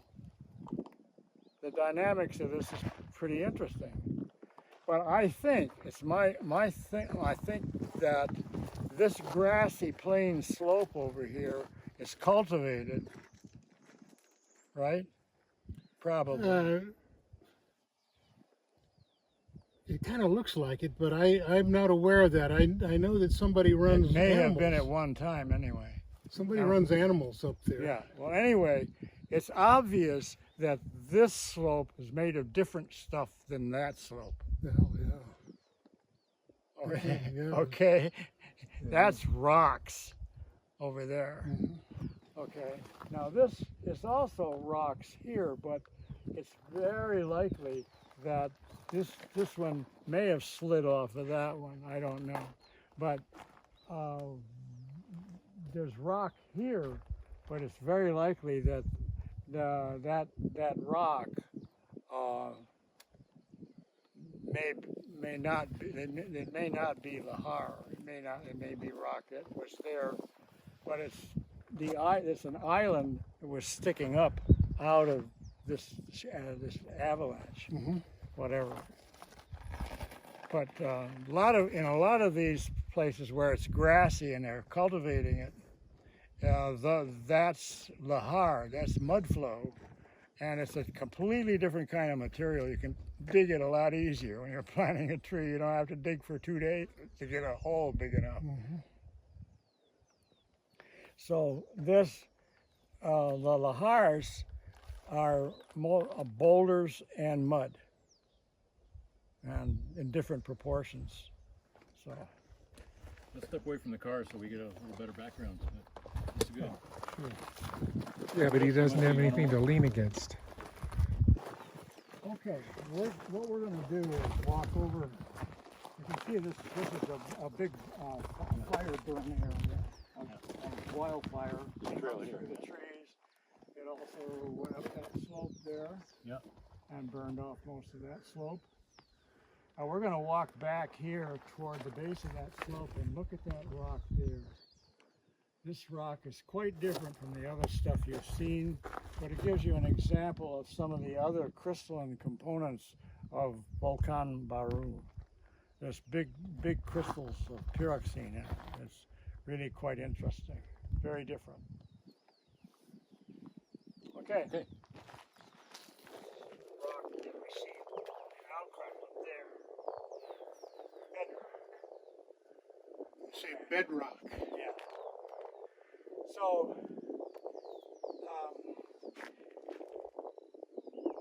we know that this piece belongs to that up there. Whereas the last piece we were looking at, we didn't know where that came from, did we? We have no, it came down, we don't know from where. So that means that, in a sense, the geologist tries to map what they call bedrock. What is the rock underneath the soil? So the map that we draw, the so-called geologic map, we have you know what a topographic map is? Okay. We start with a topographic map, and a geologist will come in here with a whole bunch of colored pencils and a rock hammer and a sand lens and some other tools, and we'll classify these rocks into different types based upon their minerals and so on. And then they use colored pencils to designate certain different rocks, specific different other rocks. So the color, and I want to map what's bedrock here, not, this would be called colluvium here. This has been moved here from some other place, this stuff. All right, so I can map it as colluvium, or I can try to figure out what's underneath it as bedrock. So the geologist is constantly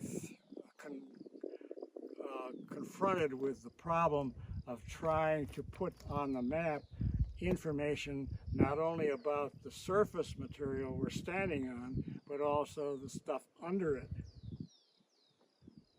So the geologist then has to be thinking three-dimensionally. I have to be thinking about, okay, where does this rock unit go underneath this stuff? And where does it come out on the other side if it does?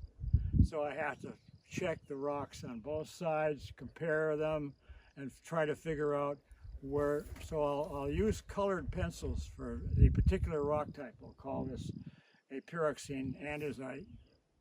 In some places it has big crystals of pyroxene in it. Pyroxene is a green mineral. It has crystals in here. I've seen them in here about an inch long some places. They're big crystals floating in it. They're early high temperature minerals that were carried up with the magma, crystallized at depth, and were carried up and made part of the rock that encloses it. So the rest of the rock holds it in suspension. All right? So the geologist is mapping, trying to make a geologic map of this area. He's mapping all the various kinds of rocks, making up all these ledges, the mountains, and everything here. So it means a lot of walking in dangerous places. Hard to get to places. So, but I'm pointing out the fact that this stuff here is local bedrock, and it belongs up there. This stuff out here is questionable where it came from. So anyway, I have seen this. Let's see if we can get a good surface. Yeah, here we go. Here we go. Over here.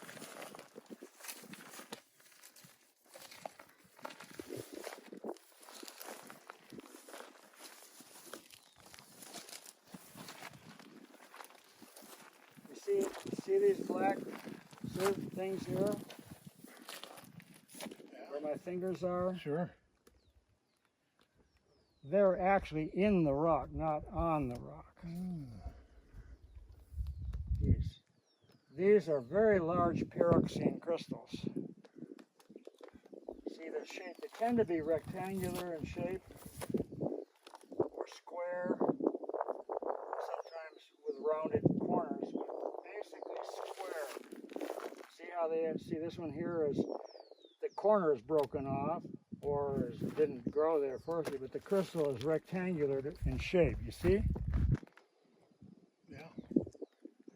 So, and you begin to realize that they're all over the place if you look closely, and the weathering is accentuating this by coloring the minerals as they weather around the pyroxene. But you'll see other things down in here, other crystals of minerals in here. See them pointing this way, see? That way. Those crystals are hornblende crystals. They're long, usually long and blade shaped. Okay, and they're almost always black.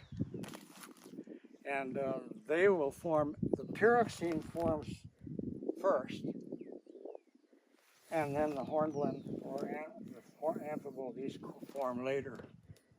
And then at the same time that this hornblende is crystallizing, the feldspar is crystallizing. So the two of them, at certain temperature and cooling, this melts. Crystals of feldspar and the black mineral hornblende are growing at the same time. But almost all that growth happened before the magma was erupted at the surface.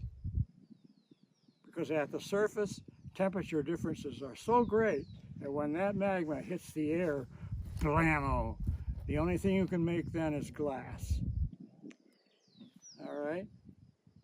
So basically you've got these crystals that were carried in the liquid melt, and then glass around it. So there's probably a lot of glass in this one, I would guess. But when this thing solidifies, you notice it solidifies in slightly curving surfaces. They're not absolutely flat. They're not flat. They're actually curving, and the curvature is very subtle, but it's there. In other words, this surface here does not meet this surface here at 90 degrees exactly, or anything like that. And it changes as you go along it. It's because of the fact that this cooled unevenly means that it contracted unevenly, making a strange, complicated, intercurved surfaces. Welders understand about that. Sure. Yeah. Sure. If you're a sculptor, you also understand this. Sculptor with a blowtorch or something. Anyway, this is really, really hard rock. We tried to take samples here, and we hammered for about a half an hour on these things. And I mean, they are hard. They don't break well at all. And I would bet they are really heavy. And they really are heavy, yeah. You wouldn't want to have to lift one. Or you wouldn't want one to land on you. But this hard rock that I'm telling you about is what forms the core of the mountain range. You see? It's hard rock. That's what formed the edge of the caldera. And that's what this is. So apparently this piece here actually is like that mountain over there, or some of the others, apparently broke apart, broke and slid with the other stuff. It's part of the sliding dynamics of this volcano.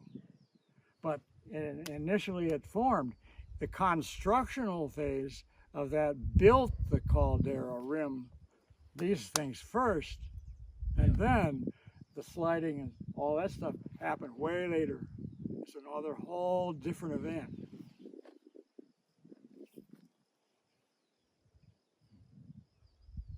God, what a place. What a place. And now I'll start my sermon.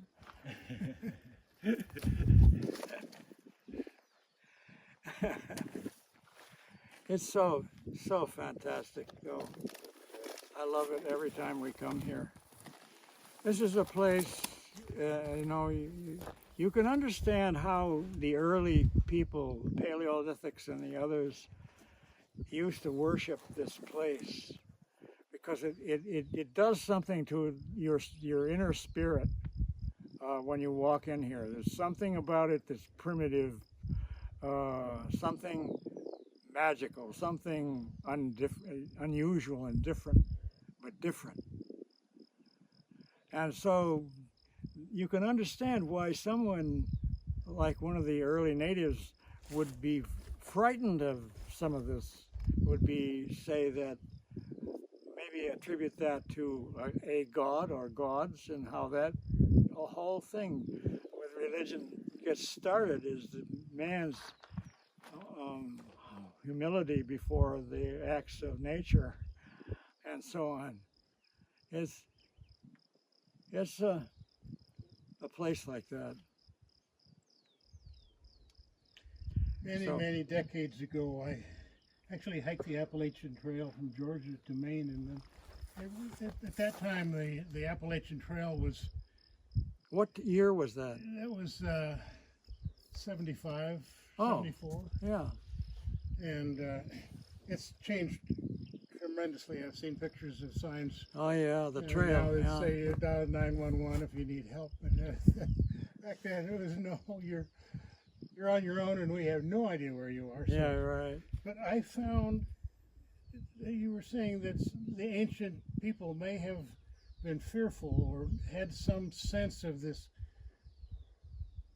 spiritual. I found that when I was on top of places where it was too high for me to exist there. I was there on borrowed time. You know, someplace not only in the east but also in Colorado. This feeling of maybe it's awe. Trespassing Yeah. in God's place or whatever. Yeah. Yeah.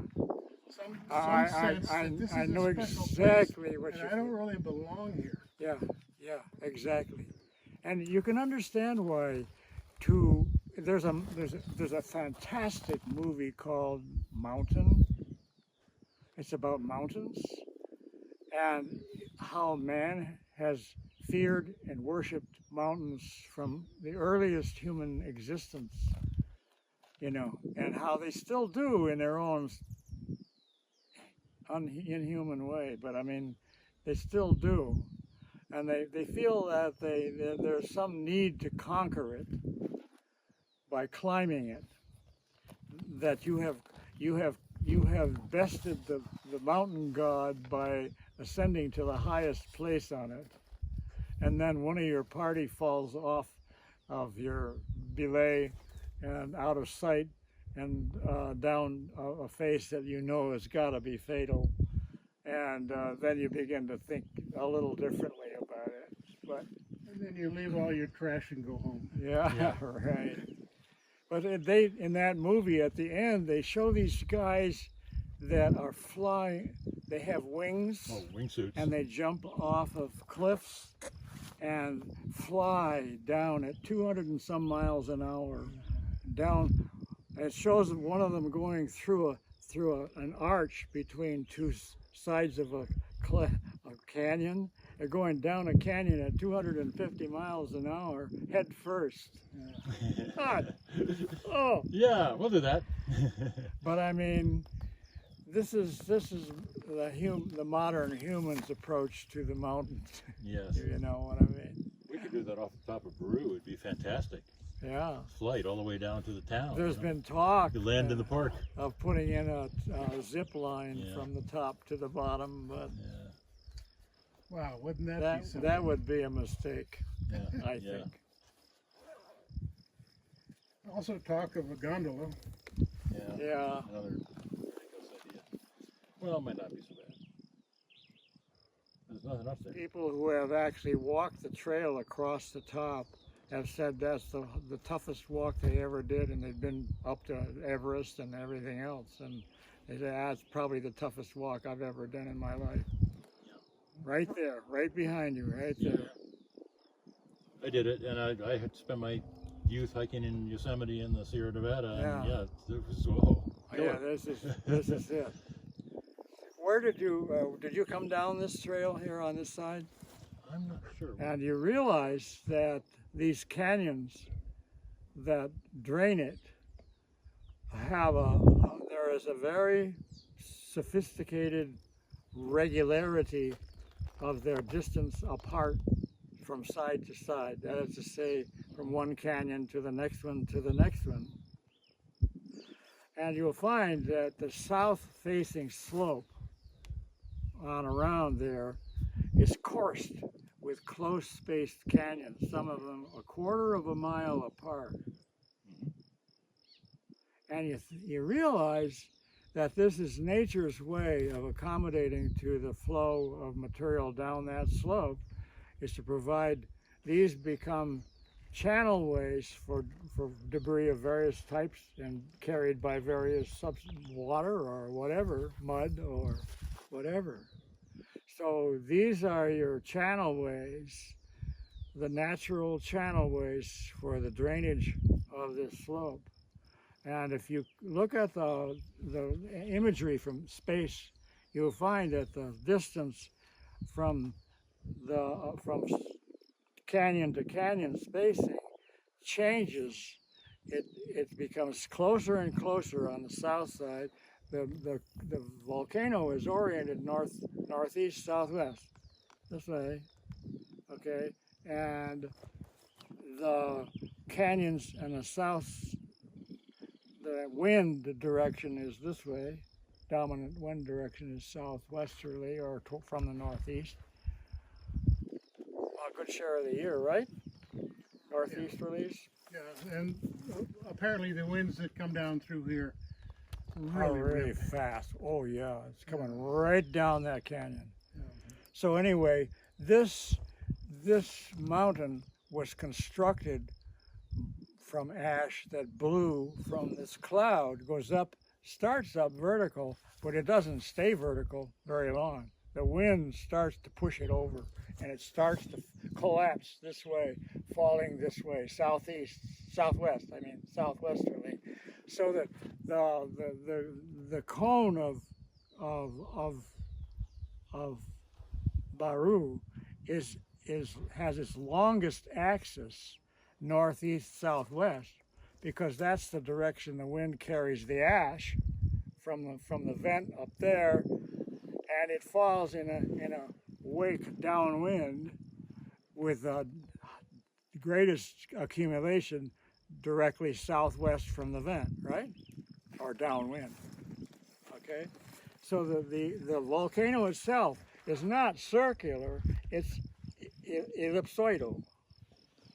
It's an ellipsoid, or what do you call it? Not oval, but it's ellipse. Yeah. It's an asymmetrical circle, squash circle.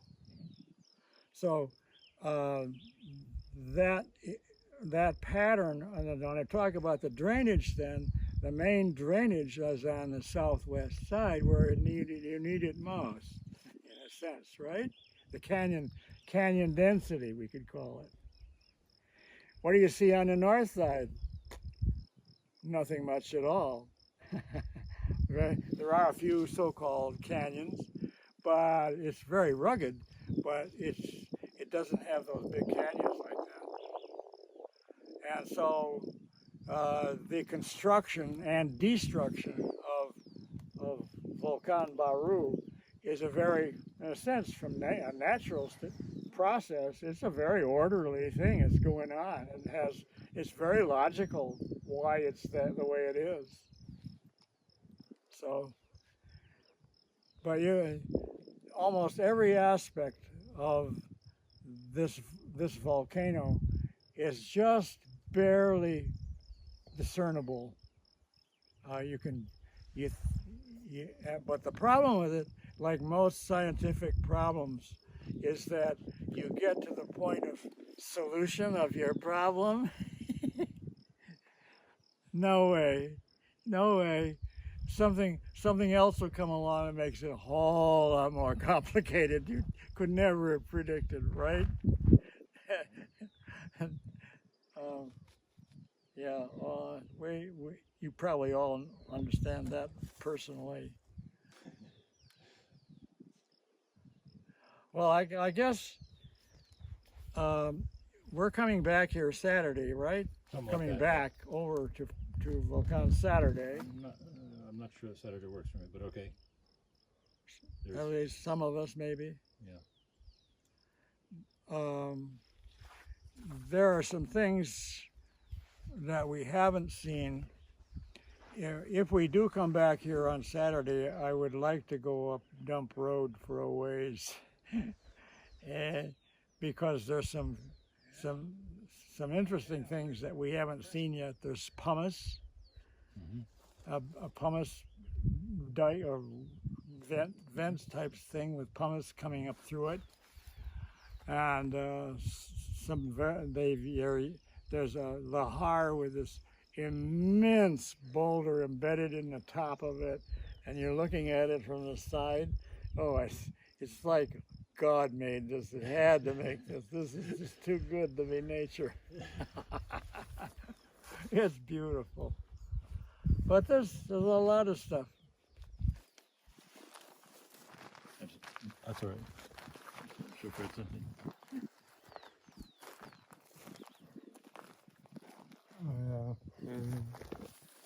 Beautiful little iridescent beetle on here.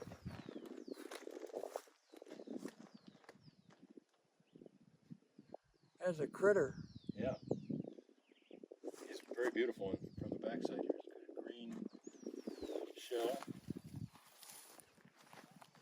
That's lahar. I'm not sure what it is. Basically, I'm thinking that we're looking at the debris avalanche here that has picked up lahar from underneath it and incorporated it, so that you can't tell anymore what it really is. You know what I mean? It can pick up all this stuff as it moves along. But that's cool. The iron oxide part is weathered, and then the ash bed comes down right on top. Covered it. But the stuff on the top there looks like a lahar. So I don't know. I'm sorry. Oh, it's okay. All the black is ash? That black stuff. Ash and organic? Ash, yeah. It's volcanic. The black stuff in it is more plant material that's grown in it because it's very porous and it's full of nutrients. So that black stuff, that humus, what they call humus, is full of organic debris also, the plant material. That's why they use it the soil additive. Really good stuff. And that cut there is Lahar's again.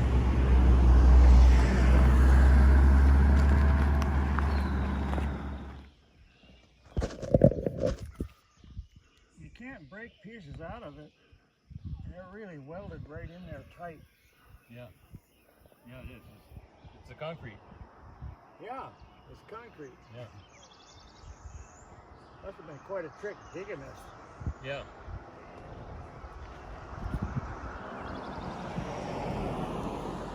It's quite a face, you know. It's quite a trick digging a slope like that.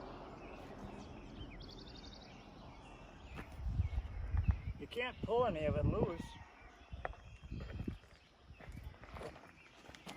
Got a nice souvenir.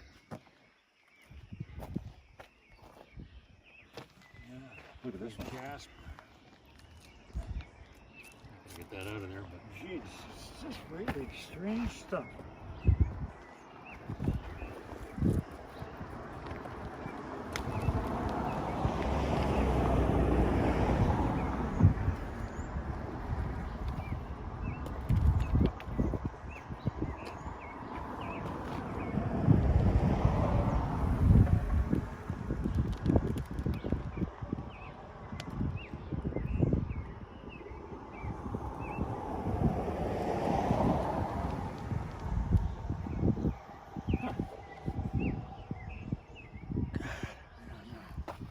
I don't know what it is. This kind of alteration you see in hot springs. And there are hot springs around here.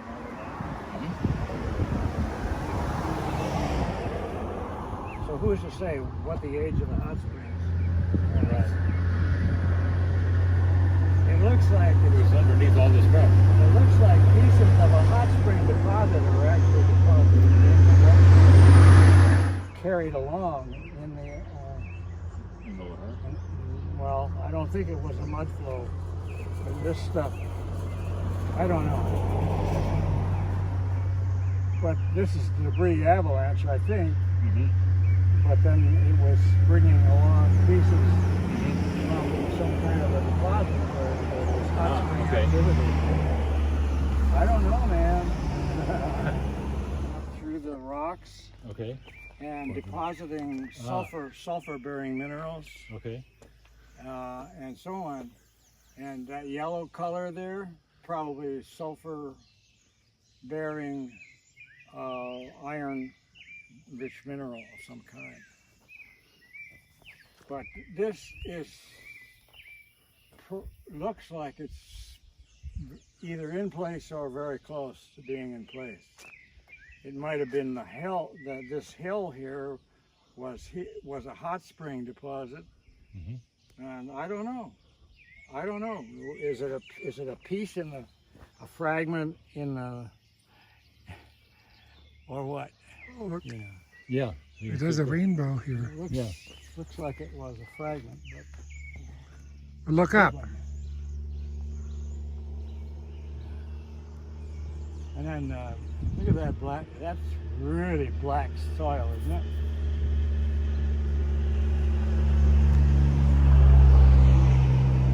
Boy, you can teach a whole chemistry class here, boys.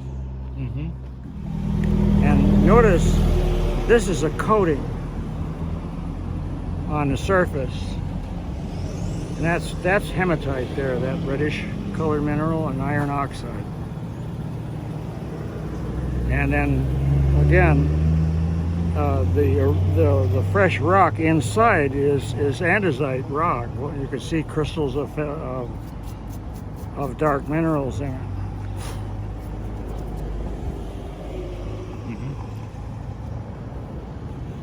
See, that's a hornblende crystal. What's left of it right there? See, see them spots? They're lined up like that. So this is the original volcanic rock, and it was altered by water percolating through the fractured rock, has deposited iron oxide, as iron as an oxide. probably hydrated iron oxide. The yellowish color is probably limonite, which is hydrated iron oxide. So this whole hill has been permeated by solutions working their way down through the rock and depositing iron oxide in fractures in the rocks.